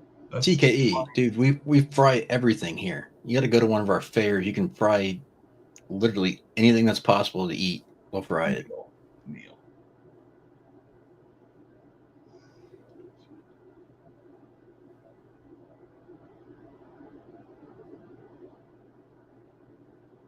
Oh, you going to the fucking border in the morning, Stevie? Like on your end or the opposite end? Because we got a homie that works the border. You probably could have gotten through with your guns. Stovey, are you now a mule?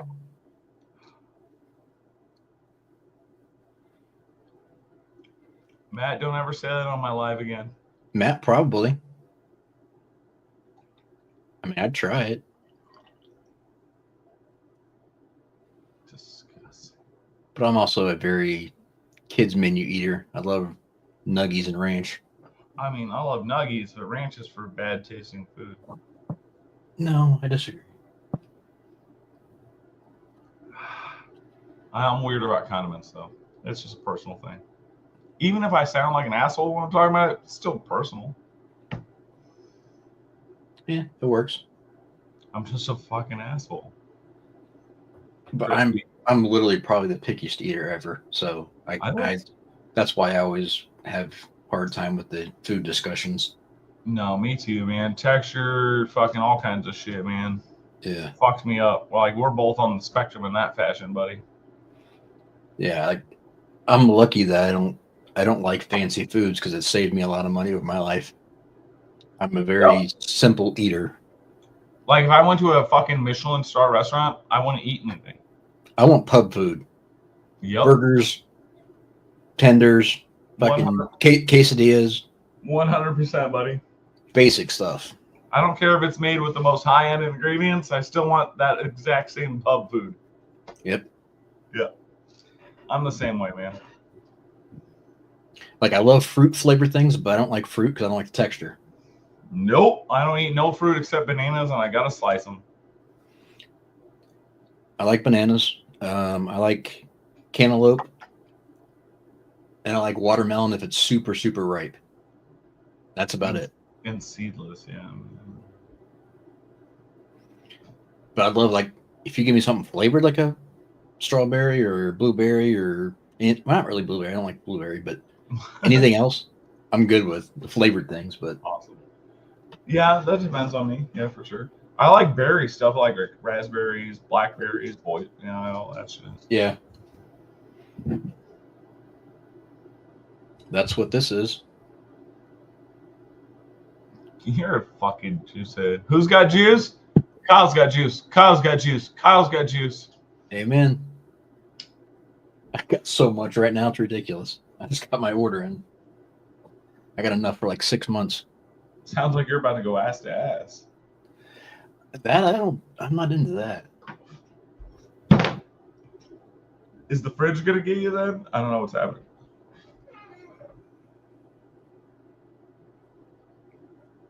$0.05 chicken wings with a beverage. Todd Carr, goddammit. Wow.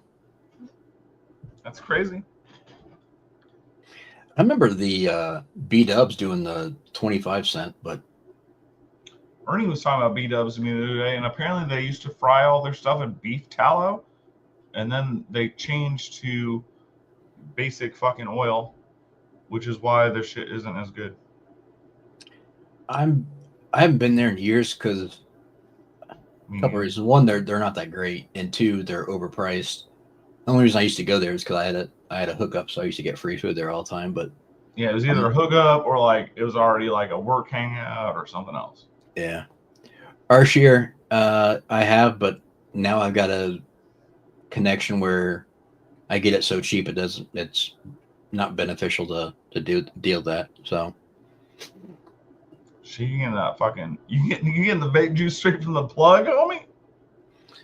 well, so prior to like the whole knife thing, I was big into that. I was Word. I don't know. What?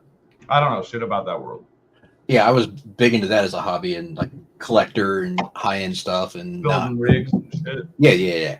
Stabilized wood mods and all kinds of Alright. like have to get on lists to get stuff, and it was That's the same thing. It's just a hobby, but a niche area.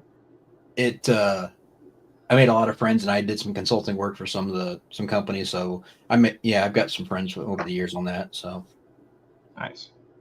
yeah, and something I enjoyed and it got me off cigarettes, so that's good.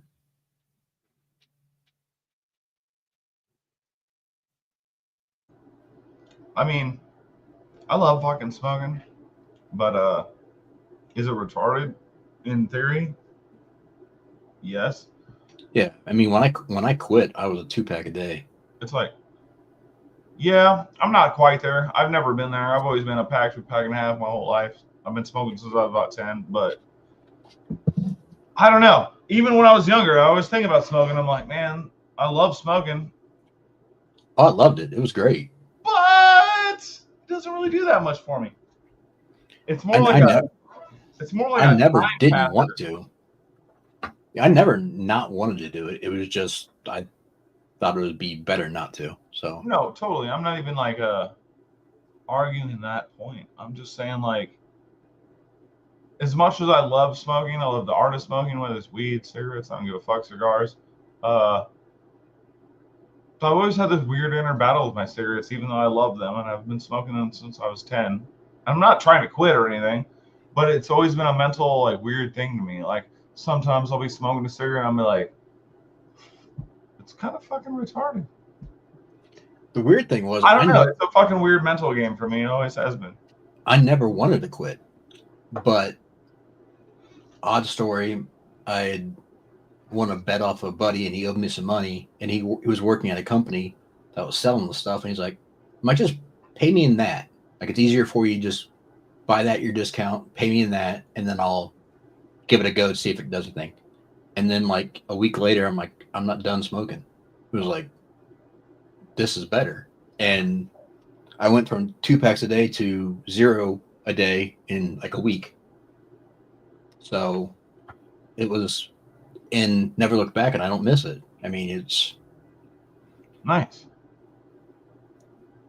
And the weird thing is, so like you don't realize it when you are smoking, but like three to 5 months down the road, like I started getting taste buds back I didn't have. I started breathing better, stopped getting seasonal colds from, I used to get a summer cold and a winter cold every single year based on my sinuses. Those went away.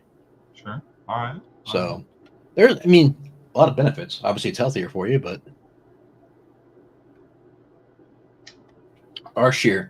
back to your question. I've never bought a coil in probably 10 years. I always built everything my own. I always have rebuildables. There, I feel you.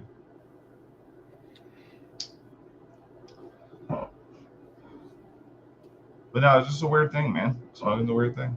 Yep. Yeah, I mean, so like people always complain about it, but what I'll say is I wouldn't encourage someone to do it if they never smoked before. But if you are smoking, it's a phenomenal cessation aid. So yeah, I mean, I can see that. Mm-hmm. And a lot of it too comes down to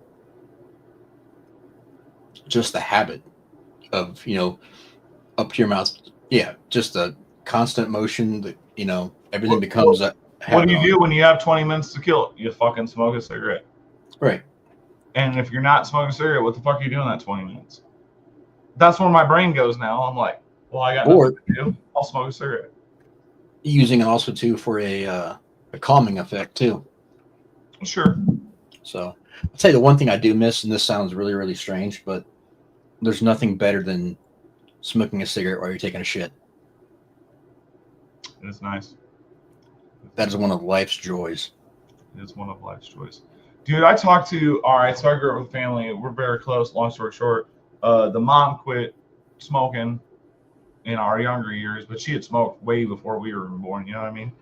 And we're all outside. We're all smoking and shit, smoking, getting high, blah, blah. She was out there hanging out with us. And she was like, man, I miss smoking. And this was when I was like fucking 14, 15 years old, you know what I mean? And she was like, man, I miss smoking cigarettes. And we're like, oh, Mary, you don't miss smoking. You quit 20 years ago. And she was like, you do not ever not miss it. I was like, damn. Putting the fear in me. Yeah, I don't know about that. Yeah, I know. She was being extreme about it, but like she was saying, like, it's always had its like, you know, there's reasons why you did it, you know what I mean? Scott, that's funny you said that. I'm actually more so now than I was then. Fiber King.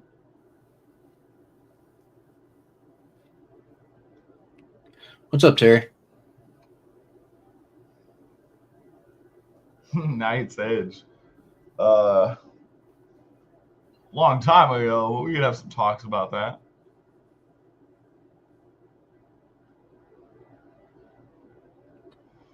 Night's Edge always smoking after you sex, yeah. I never checked if I did or not. If you smoked after sex. Yeah. I mean, I went pretty fast, but it's burning. What? You never heard that old joke? You caught me off guard. Terry, what up, dude?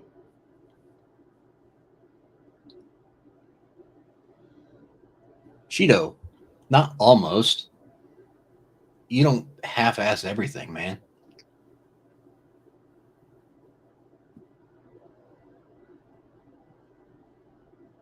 I ain't never set my pubes on fire. I've definitely, like, you know, you toss the smoke down, you catch your sack a little bit. Oh, I got a funny story about that. We're going to bring the Shane stories out now. All right. So one day I was driving home from work and I literally had my brand new car like maybe 2 weeks. All right. Pretty fresh. And I tried to, when I buy a new car, I try to never smoke in it right away. But inevitably I'm always going to, but I tried to keep it. Treat it like gold for a week. That's how I say it. Right. So I am driving home and I'm like, shit day. I'm like, I need to smoke. Crispy, yes. So I start smoking and I go to chuck it out the window while I'm adjusting my radio, and my hand hits the window and it doesn't go out, sticks to my finger, bounces back in my lap, and I'm doing 75 down the highway. It's underneath me. I'm trying to reach down, find it, get it. And I've got brand new leather seats. I got my dress pants on. I'm trying to find this damn cigarette. And all of a sudden it's behind me. So then I'm trying to reach behind me to get it. And all I'm thinking this whole entire time was, I just burned a hole in my fucking seat, right? Brand new car. I end up getting off the next exit, pulling over, finding out, no, I didn't burn a hole in my seat because it went face up and burnt a hole in my pants all the way through my pants and my boxers. Damn. So I lost an $80 pair of pants, but I saved my seat. So nice, dude. I've had that happen where like it sticks to your finger or your lip when you go to you're like, oh, it's like fucking, I don't know where it went. Yeah, dude, that's just rough. Yeah, that's never fun when you're doing that in the highway. Derek, that's fair, man. Maybe I'll start throwing it behind.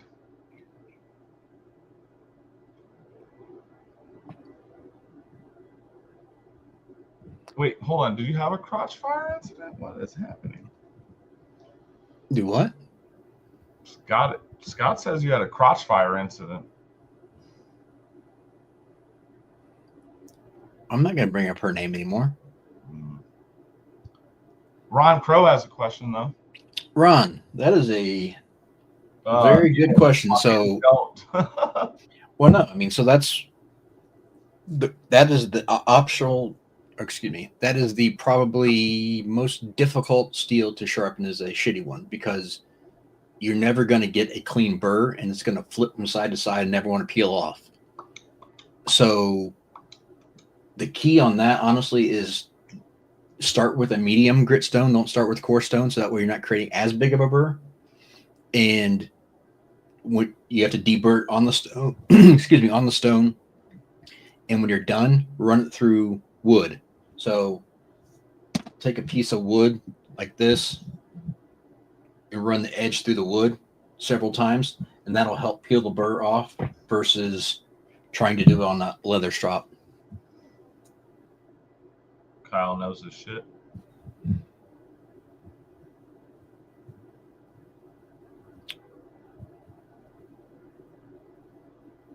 Damn, Derek. Scott, dude.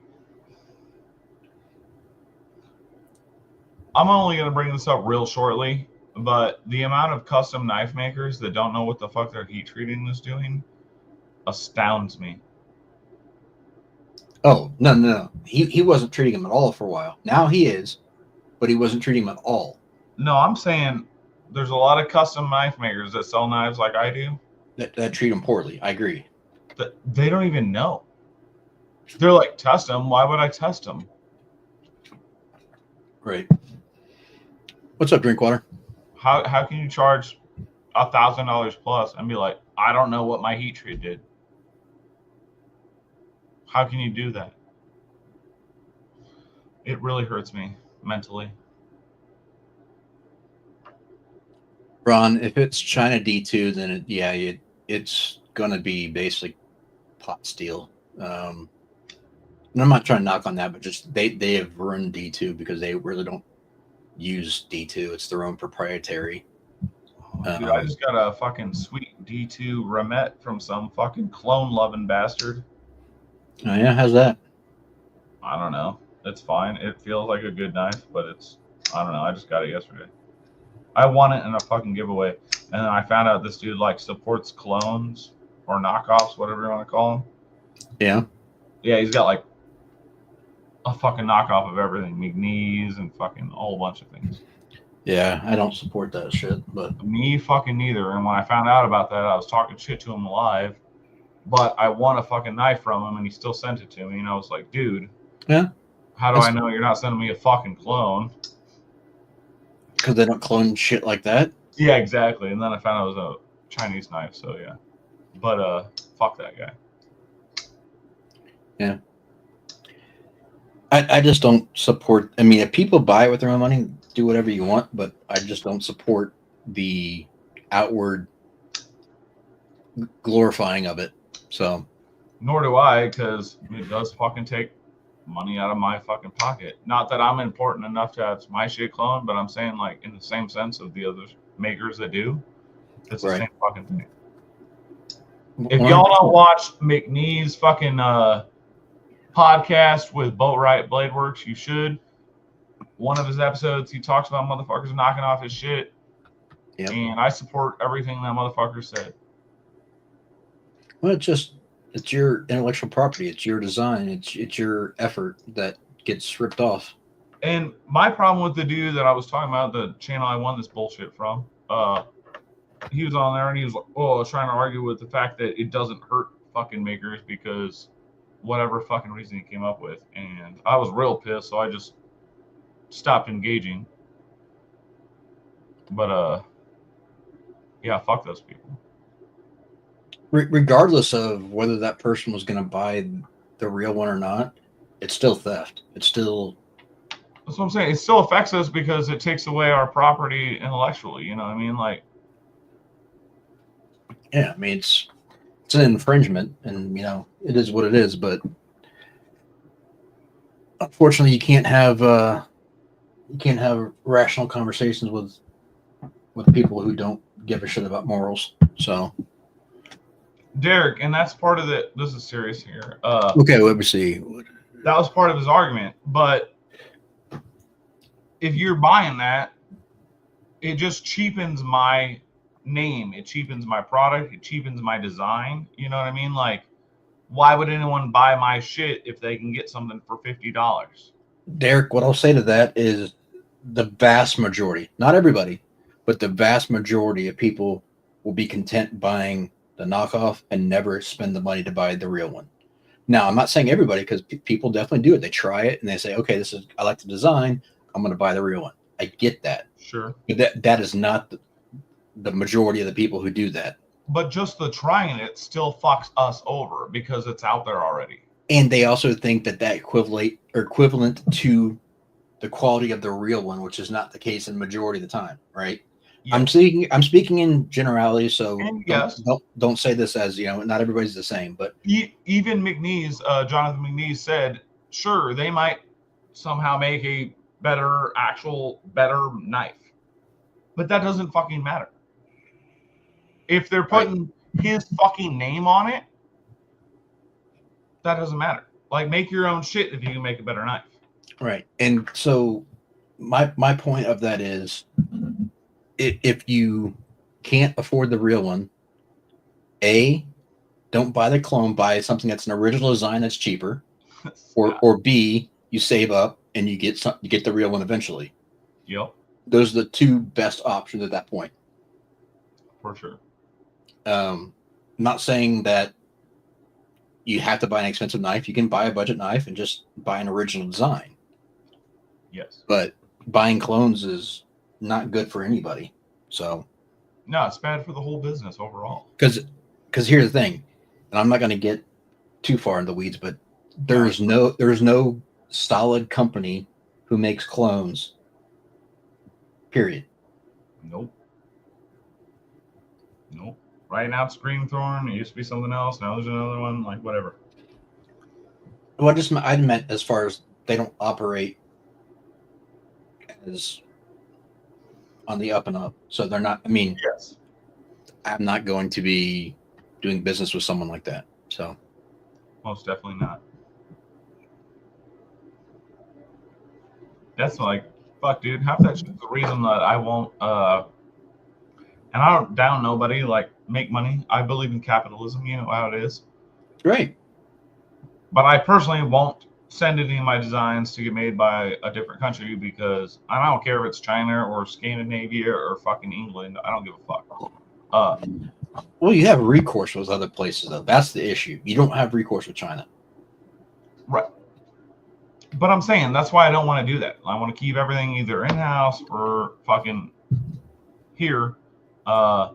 Just for that sake, like, I don't want my shit getting fucked over. I want to give people, the best product for their money, all that shit, Right. Hey, Kevin, congrats, buddy. I don't know. Kevin, did you see what I showed off earlier? Nice, Kevin. Derek, we know, bud. I know you weren't like, yeah. One moon. I get it, buddy.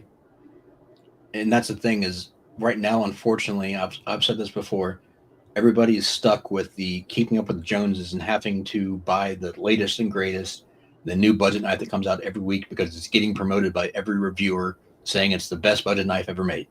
You just got to check your vanity. You don't need it. So save up to get what you want. Quit buying every single budget knife that comes out, and then all of a sudden you'll have money to get a quote unquote nicer knife or more expensive knife. So Kevin, this is what I was saying. So this one is yours, bud. I got a little bit of hand sanding to do on it still for the scales and finish work. Then I'm going to sharpen it. I'll probably get it out to midweek. So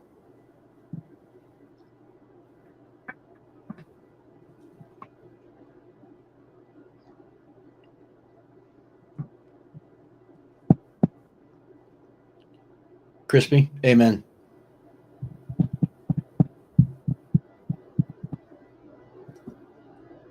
It's true. Cheeto. Dude, I haven't bought a fucking knife in a long time, man. Like, all the newer knives I got, gifts, loaners, blah, blah, blah. Like, I don't know. I take that back. I just said that, and I realized I've got a brand new knife in my pocket. I got this This is the first knife I've bought in like months.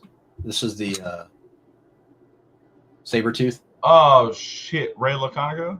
Yep, Yeah, I can't hate on that. this thing is awesome. Is it? I bet it is, dude. It Yeah. looks awesome. And see the thing, I'm a huge Laconico fan. He's probably my favorite designer. Yeah, his shit is great. I've never held one, but his shit is great. And this is one of his more wild designs, which I love. And it's a bigger knife because the problem is he makes a lot of medium to small knives. Yeah. And this is, I mean, this is a PM2 size knife. Well, you know me, man. I like myself a full size knife. Here, let me grab it. I can show you a comparison to a PM2. Sorry about all the resin on the fucking tip of my knife. Where can I get someone to make a sheath? So Bro, don't ask me. I fucking size-wise fucking make a sheath. for PM2. Oh, nice. All right. All right. One thing that we discussing, talking about design wise, so Laconico, everyone is like, oh yeah, his shit's boring. It is so hard to execute a streamlined design and not make it wild. If you're doing something quote unquote boring and you're doing it well, that is very difficult to do. And he is the king of it. Yeah, dude, his knives look simple, but that shit is not simple to make. Right. TK, I'd go with the McNeese, in my opinion, even though I've only held only a McNeese out of all those. No, I've held a Harsey, and I don't like that. I don't like the Spartan. The Harsey is awesome with a regrind. I don't like it stock, but with a regrind, it's very, very good. I think overall it's just blah. I don't know. But that's just me. It's a personal thing. It's nothing to do with the knife. The knife's fine. Of those, I would probably go McNeese, Slim Midi, and then the Harsey. But I just Harsey is not my cup of tea. I respect it. It's a great knife. It's a solid fucking knife. It's not my jam. Very well done. I just think it needs a regrind, which solves a lot of the issues on it.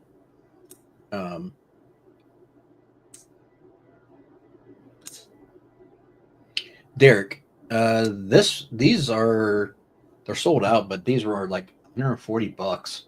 These are MBKs. I mean, they're obviously made overseas. You said 340? 140. That really? Yeah. Damn, I should have gotten on that. What the fuck? Thai and S90V. I haven't actually got to test it yet, so we'll see. I don't even care what it is at that point. I would have bought one. I wanted it for the design. To have one of his designs, I would have paid for $150 for it for sure. Yeah, I mean that's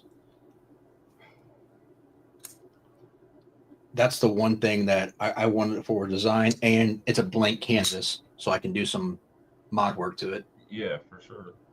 But I don't. Crispy, this is for big mitts. I don't really care about that.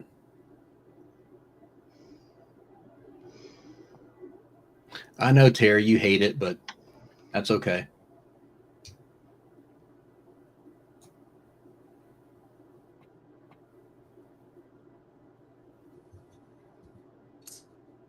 Better lock bar access. Yeah, I get all that, but I've never been a stickler for that on my own. Like when I buy a knife, I don't really give a fuck. I care when I make knives, but I don't care when I buy knives. Kevin, I get that. It's a little tight, but at least the pressure isn't so bad that it makes it difficult to get in there. I mean, TK, if you want to buy number one, I might let it go, but it's not that great. Yours is going to be way better than this. Damn, Terry. Brian reviewed this knife and he gave it like mad credit, said it was worth $1,000. But now that I've made a bunch since this one, after a year and a couple months, no, it's not. My new ones are, but this one's not.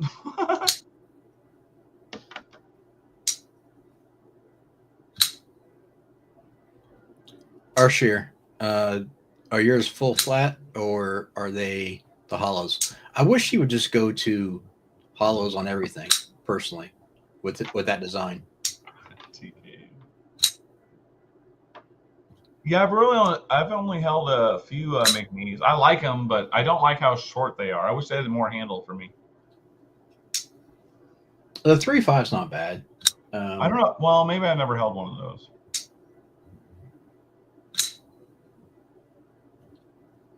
again, I haven't held a bunch of fucking knives. You know what I mean? I've only gone to a couple shows, and I was never a big collector before this, so I don't have a lot of experience with a bunch of the knives that are out there. You know what I mean?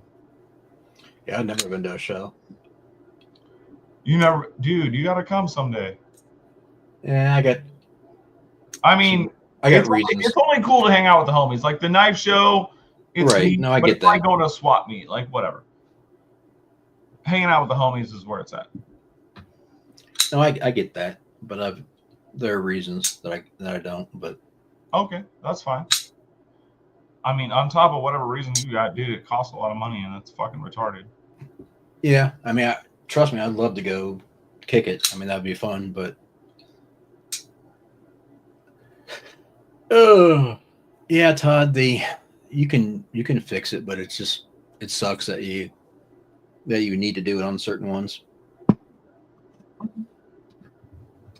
That's what I'm saying. Like, I make sure my knives are functional for the most general crowd. But when I buy them, I'm not a super stickler on it. Even if I don't like necessarily the access, it doesn't necessarily turn me off. As long as the overall knife function is good. I don't know. It's a weird thing between being a buyer and being a maker. You know what I mean? Right. I feel like I get to live up to a different standard of what my own is to be a maker rather than something I would buy under my own opinion. Man, I forgot how good this one is. What are you playing with? Oh, is that the Laconico? No, this is my bougie ass PM2. Oh shit! Oh, ooh. Zerk scales, Zerk lanyard tube, all tie hardware, tie clip, frag frag backspacer. Dude, all that changes the feel of that knife so much. I bet. Maximet. Yeah, it's heavy as shit. Nice. Yeah, but I bet it feels solid and it's just got a different feel to it. You know? Oh, without a doubt. Yeah, I mean, this thing is just. I love this thing, but I never carry just because I don't know why. It just never gets in the rotation. Yeah, that's nice. Arshier, this whole thing, tie and Zerk is all Met and Boss. Met and Boss. All right, yeah. That's kind of what I was thinking. TK, can I give you the Carco rig? Dude, I can. Basically, his regrind looks like my brother's fucking clip point prototype. It's gonna look like Merceau's, but you know, with the ghost wedge. Nice Cheeto.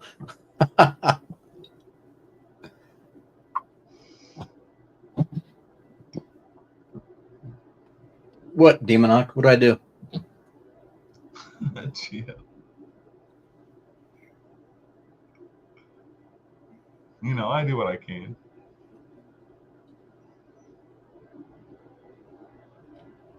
Yeah, selling fuck was 15V TK.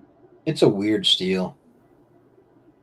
I mean, it's not bad, just it's strange. No, I bet. I'm interested. So I've had this conversation in private. So like 15V, if you look at the properties of it, right? It is roughly, yeah. It's very. It has high edge retention. It's not very tough, and I mean it's like a Maximet, it's like a Rex 121, those type of things, right? But yet, and that was using Sean's protocol, Big Brown Bear. Okay. But when he did his testing on it, he was like chopping through nails and stuff with it, and it wasn't even affecting it. So I don't know what he was using for that because it can't be the same protocol. I don't know. I guess how to phrase this. I don't know if the bill of goods is exactly what you're getting. Okay. But and like with Shane, we was talking about that. You know, he could get it sharp, but it never felt sharp. Yeah. Which is kind of strange. Terry, that's great. Yeah. If you don't use a knife, it stays sharp for a while. Yeah, well, all right. When Shane said that, I wondered if it was because he didn't have the proper shit to sharpen it. So, like, No, I don't have the proper shit to sharpen S90V, and that's why the knives I made in it, they didn't have the best edge in it. His 15V came from Super Steel Steve, who sharpened it prior to him getting it. Oh, shit. All right. Yeah. Steve's a very, very good Oh, sharpener. yeah. Steve knows what he's doing. Yeah. So, Kathleen, hi. hey, Kathleen. How are you tonight? Sorry. That's true. I don't know anyone that flips knives faster than Terry. How many knives do you think you go through a year, Terry? He's a wheeler and dealer. Uh-oh. Look out.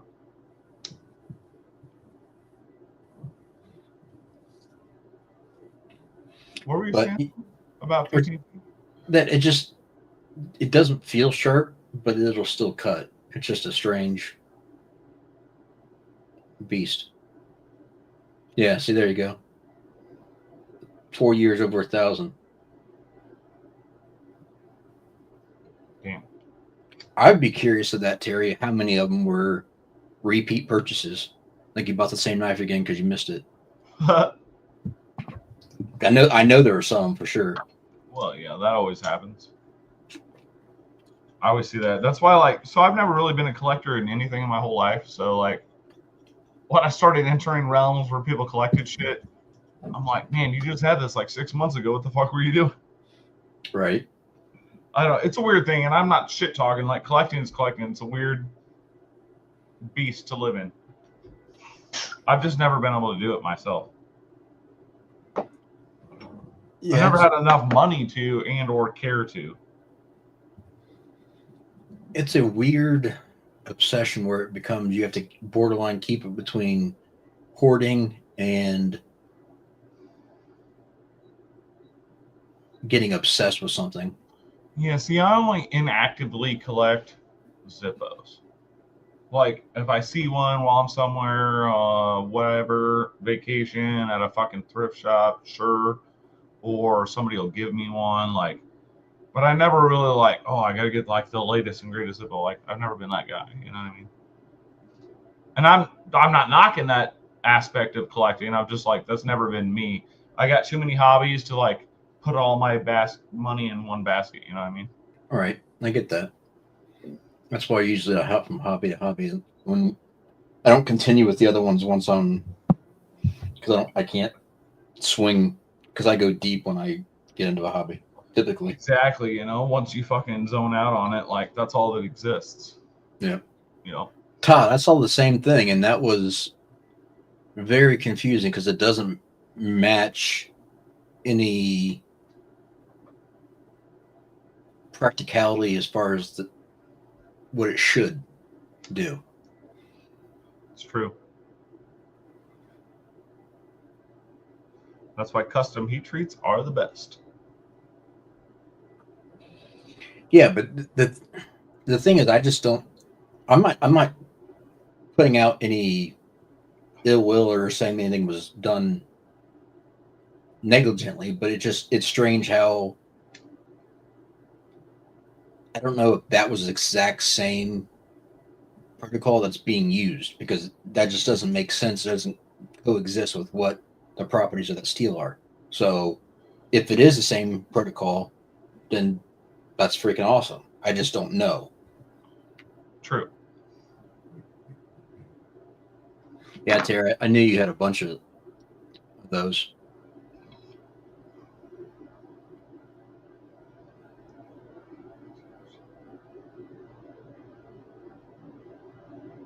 Yeah, comics, man. I always wanted to get into comics, but it's just too deep, man.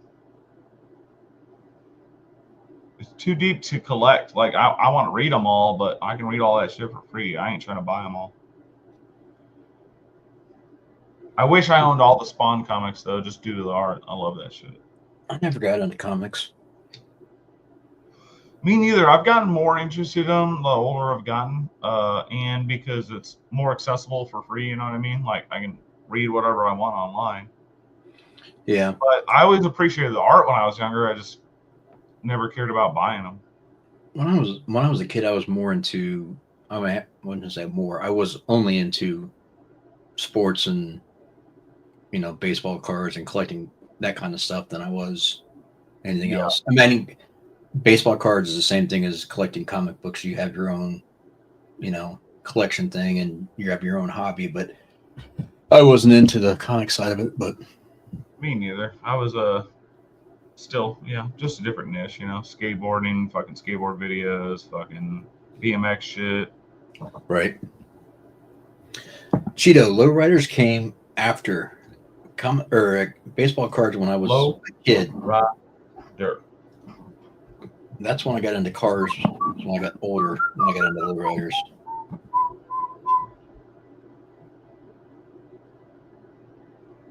Yeah, Spawn's my jam, man, Diaco. I had a bunch of them when I was a kid. And I say a bunch. I had probably 8 when I was a kid. But I love the art, love the story.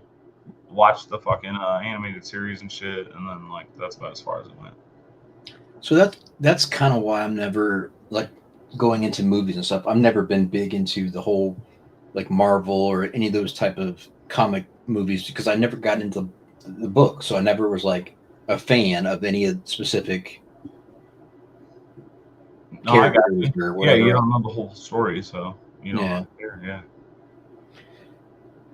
The A lot one, of that shit, it's just action movies to me.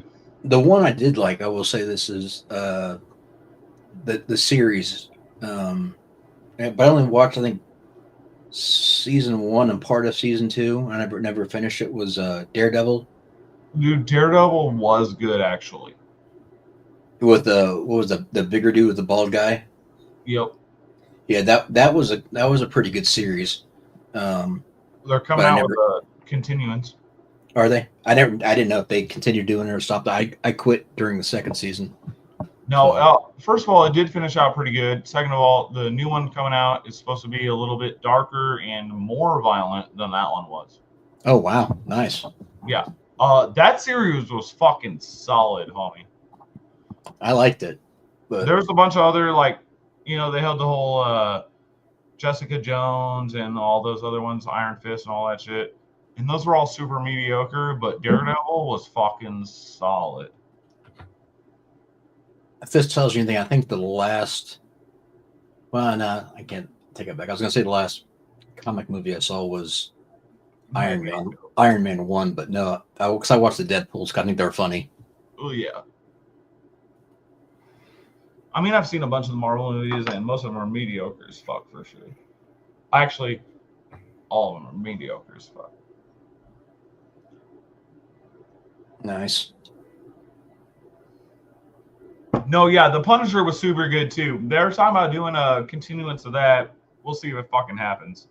They do a series of that? Yeah, that was good too. Oh, okay. I remember I would put that on par with the Daredevil. Oh wow. I remember way back they had a movie of that was good, but that was 20 years ago. No, I remember that movie for sure. This one's got John Bernthal as Daredevil, and dude, he plays a fucking hard bastard for sure. Oh, nice. Yeah, I hope they continue it for sure. What are they on? What are these series on? Do you know? Netflix, I'm pretty sure, but I might. That's probably why I haven't seen them. I don't have Netflix. We do, but we also fucking download everything anyway, so we get whatever. Right. If you ever want anything, just send me a zip drive and we'll send you something. Yeah, I forgot you're the Tor whore. Ernie is, not me. I don't know shit about it.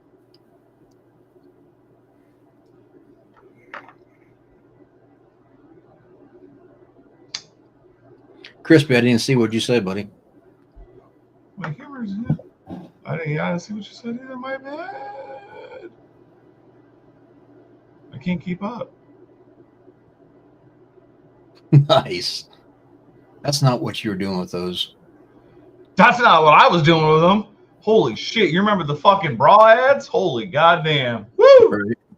Right. I was a kid, man. It was either fuzzy fucking Skinamax or all the Sears ads I could have. And guess what worked? And then eventually Sports Illustrated. Ooh, so good. Especially when they came out with the painted. Mm-hmm. It was just paint, and you were like, hold on, this is just naked bitches. Mm-hmm. And they're like, no, it's paint. And we're like, no, I see bush.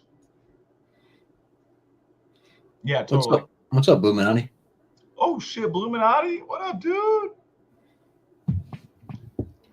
We're going all crazy. It's my live tonight. What is that? Why is that happening?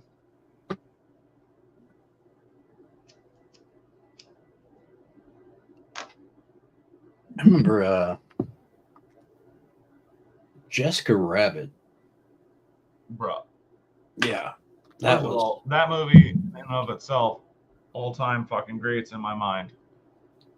I love that movie.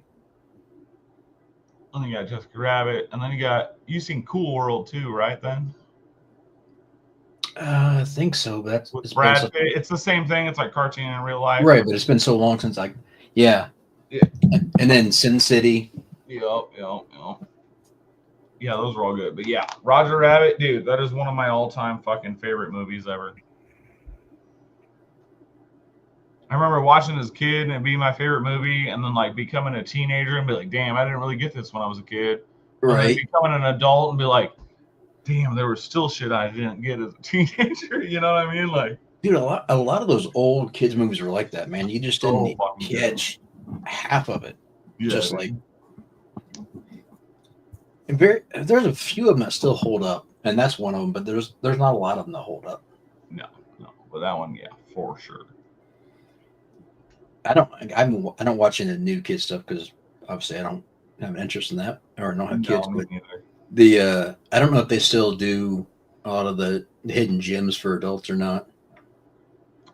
I don't know, but I bet they fucking do.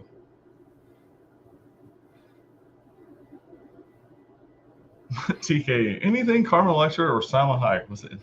I can get down with the second one. I would do really, really, really bad things for that. Yeah. Me too. Dusk Till Dawn is all I got to say. Dude, you know what's funny about that is, Tarantino only wrote that part into the fucking script of him fucking drinking the liquor off of her foot because he is a dirty bastard. Yeah. And I love it. Richie, you mind doing that thing you said you could do for me? Dude, that movie's so great. Hey, Kathleen, sorry, I forgot you were here. My apologies. I'm glad to know that they still do that for the kids or for the adults too. All I taught was drinking liquor off a foot, and then I know, but I was not. I was editing myself. I was not trying to be crude. Yoko, no. I don't know what that is. Spun? You never seen Spun? I don't think so. Hold on. Let me dab myself off. Check it out. It's about fucking doing fucking meth. However, just look up the fucking cast and then watch it. Okay. Holy shit. If you've ever fucking hung around people who do meth, it's about the best movie to portray the way these fucking douchebags fucking live. I can't say that I know that life. And you shouldn't, and it's not good that I do, but I've had a lot of people that I've lost to that way of life. And that movie, it's not fucking far off. You might be like, oh, that's kind of fantastical. No, it's fucking not. These people break their brains smoking this shit. And it's a fucking great movie. It's kind of a rough watch because you're like, fuck, you feel dirty watching it a little bit. But it's fucking solid. I'm pretty sheltered when it comes to somebody fucking tell me the people are in it. Brittany Murphy, yeah. And then what's old boy? He's had a bunch of plastic surgery. Mickey Rourke's in it. He's a major character in it. And then what's the doofus that's in love with Brittany Murphy? What's his name? John Leguizamo. Oh my god, fucking John Leguizamo. Yes, He's in it. He's fucking great. He's all fucking gacked out, like fucking. He was a pretty solid actor, but he's a douche as far as a human being. Yeah, total douche human being. But his original stand-up Super Freak, fucking hilarious, and this movie, fucking hilarious, and fucked up. In fact, one of my all-time fucking nickname, one of my nicknames is Fat Boy, and my grade school best friend gave me that nickname because of John Leguizamo's Super Freak, and he was talking about his brother being called Fat Boy called Bitch. So my nickname was Fat Boy called Bitch for a long time, and then it just got shortened to Fat Boy. I gotta find this. Did you ever see the movie? I think it was called Savages. Savages. I have seen Savages. That was freaking. It was not a blockbuster, but it was a damn good movie. And I read the book on. That's why I was looking up which book it was. No, it was a good watch for sure, man. Maniaco, nobody played a better violator than fucking Leguizamo.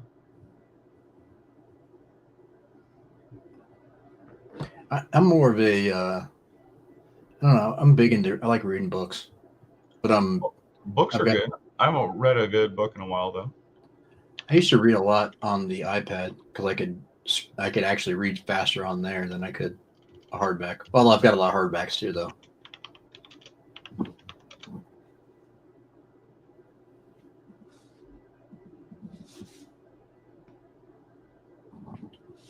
I haven't seen a good movie in a while, though. Honestly, I watch more like long form content, interviews, and documentaries than I do movies. That's fair, and that stuff's super good too. I wish I could not be fucked up and recall good movies I've seen recently. What's weird? So, like, I've got like Apple TV and HBO or Max, whatever the hell they call it now. Like, you go on there and there's rarely anything ever good to watch. It's like, no. What the hell is on here? Mostly shit for the people. God damn, what was the name of that fucking movie? I gotta pull up my Plex thing. Sorry, Derek, I mean bring up books. Audible books. Dude, Ernie's all into Audible books and I can't do it. Like, I'd rather read a fucking book and I can't do the audio books. Right, same. I mean, it's probably great if you're multitasking, but I don't.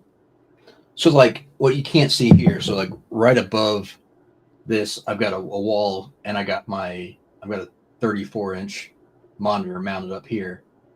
So I'm actually like, I'll watch TV or HBO or YouTube or whatever while I'm working sharpening here. Sure. So I'll do that when I'm multitasking versus doing like listen to something. And then if I need to look up, I'm watching a podcast, I'll look up and watch something. But I got you. Yeah, for sure. Like, I'll listen to podcasts, but I can't listen to audiobooks. I don't know why. Yeah. Biodome.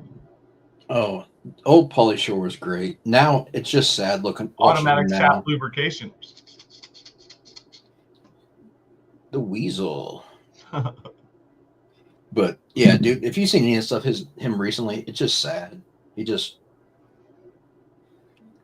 I still wish they would have made the movie of him as Richard Simmons. Dude. Would have been so good. You know the weird thing? Would have been so good. That's still one of the weird mysteries that no one ever talks about. Is where did he go? Whatever happened? Like, he went missing. Like Russell Simmons? No. Well, Pauly Shore. No.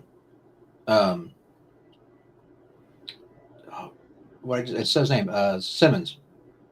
Yeah, Russell Simmons. I just said not Russell Simmons. Oh, who? Richard Simmons. That's what Richard Simmons. Sorry. No, it's all right. I kept thinking Gene Simmons. Like, shit, no. We're all the wrong Simmons here. No, Richard Simmons went missing. Like, they actually filed a missing report on him, and then no one ever heard from him again. Huh. No, I don't know. I guess I didn't know about that. I mean, I know Yeah. he like stopped being relevant, but Yeah, that was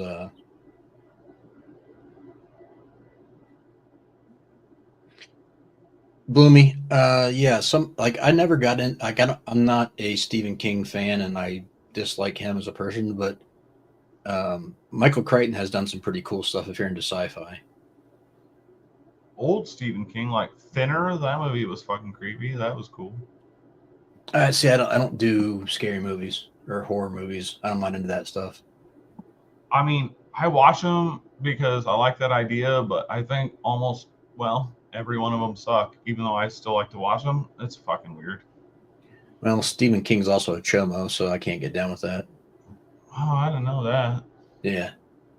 Well, think about half the premises of some of his books with all the kids. I mean, it was basically a GB for kids. Damn. Why you gotta fuck me up right now?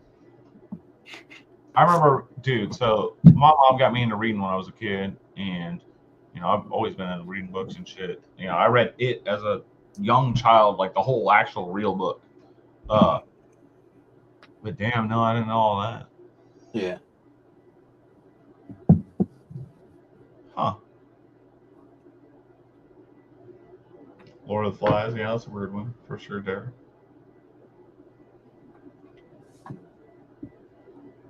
Andromeda Strain. I don't know if I know that one. Ender's Game, the movie? I've seen the movie.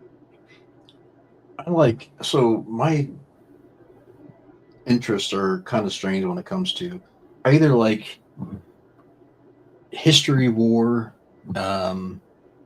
realistic things, or portrayed based off a true story, or I also like fiction if it's based on those things and or spy. Like I'm a huge Bond fan. I've always liked any type of spy books, that kind of stuff. Um, but I've never been big into sci-fi, and I don't like horror. So I do like comedy, and I like some of this an action stuff sometimes, but I don't. Again, I'm pretty picky or pretty particular about a lot of things in life, including what I partake in as far as books or movies. And that's fair, dude. I mean, that's your time, that's your fucking life, that's your fucking the way you feel about shit. I get that 100%. Arshier, yes, I think I've got quite a few of his. I think he's a good author. Some of it got a little out there, but yeah, he's good. I really like David Baldacci, Brad Thor, Brad Taylor, um, Stephen Hunter. There's quite a few different authors I like, but those are some of the main ones I really like. Daniel Silva is another one. He does a lot of spy books. Yes, Dawson. Nice. Shooter was one of his characters that he used to write about. He's got a lot of good books actually. Clancy's good. I played Jeffrey. Splinter Cell. Does that count? Yeah, Jeffrey Deaver is another one. Do you ever see the movie? Oh shoot, what's the name of the movie? With Denzel, Bone Collector. Yep. That was a Jeffrey Deaver book. Oh, okay, right on. Yeah, that was a good movie. Then he wrote a Bond book after the original author died, and probably my favorite author of all time was Nelson DeMille. He's done a lot of good books over the years, but did you ever see The General's Daughter with Travolta? Yeah, that movie's fucked up. Yeah, that was a DeMille book. He's wrote a lot of good ones over the years as well too. All right. So, yeah, I enjoy a good book.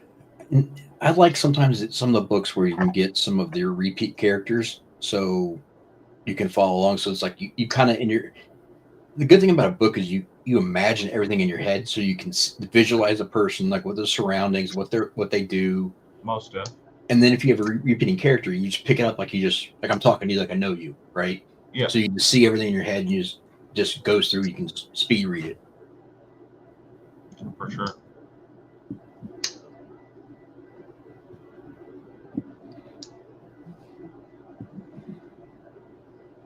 Cheeto. I don't know. That's kind of not off the top of my head, but that's also a generic name. Ron, yes. Dawson, I have not read any of his. But yeah, Bob Lee Swagger, the whole series was good. He's got a couple different series inside of there. I'm trying to remember the name of the one book he did where it was basically someone invades his farm and kills his family, and then he's hunting, basically sniper versus sniper across this huge farm land. Nice. Yeah. All right, Blumenauti.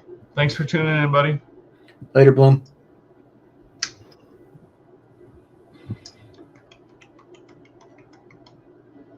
Yeah, we can talk books for a long time, man. There's all kinds of good stuff out there. Yeah, man.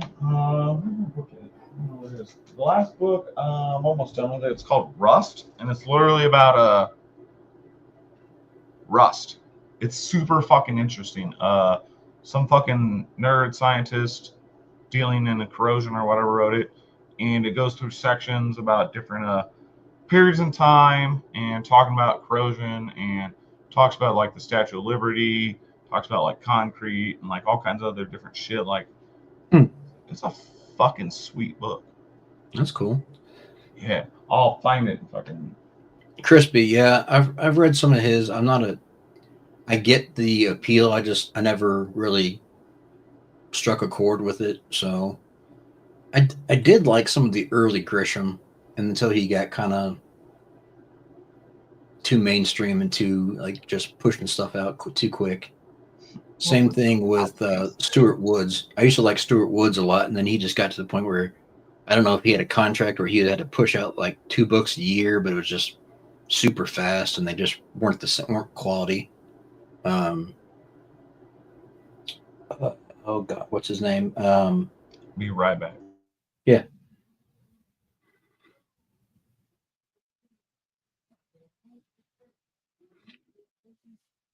Dawson. Okay, I know who you're talking about now. I'm not really into westerns, but I know the name of that.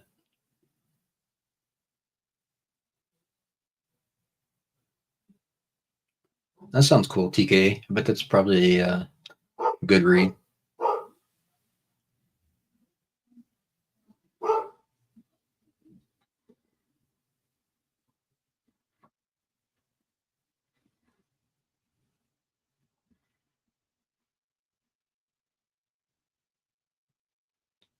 What else we got, guys?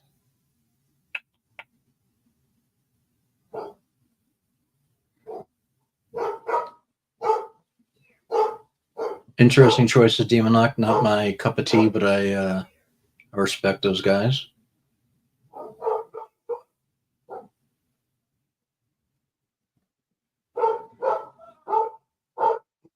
Okay, Terry. Wow. That again, not my cup of tea, but Derek, that's mine. Sorry.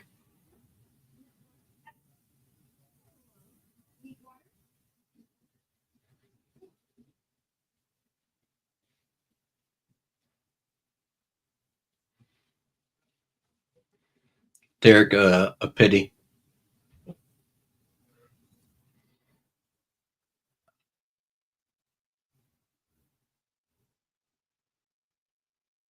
Oh shit, what's popping? Just chatting.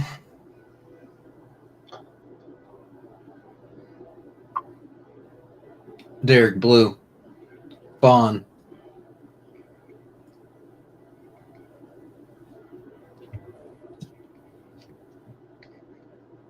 That's because he was a pussy, TKE. Who? He's talking about Oppenheimer, and I'm just being an asshole. Oh, gotcha.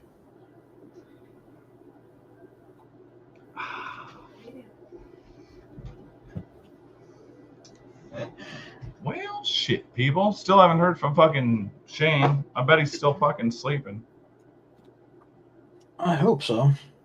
Me too.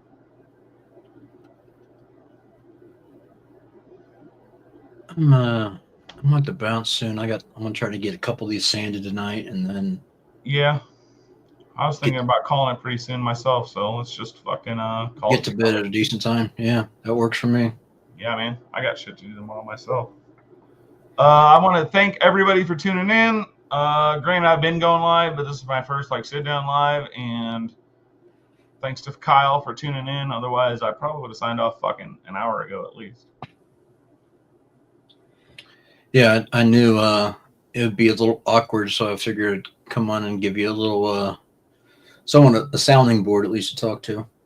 Yeah, no, I really appreciate it, man. Like, it's been a good time tonight. I think we've had a good time talking, and the chat's been there with us. So, Absolutely. Appreciate it, guys. thank you guys. We'll Have catch a you good all on the one. flip side. Tune in tomorrow for Metal Mondays and watch us be fucking extra retarded. Later. Thanks, y'all. Appreciate you.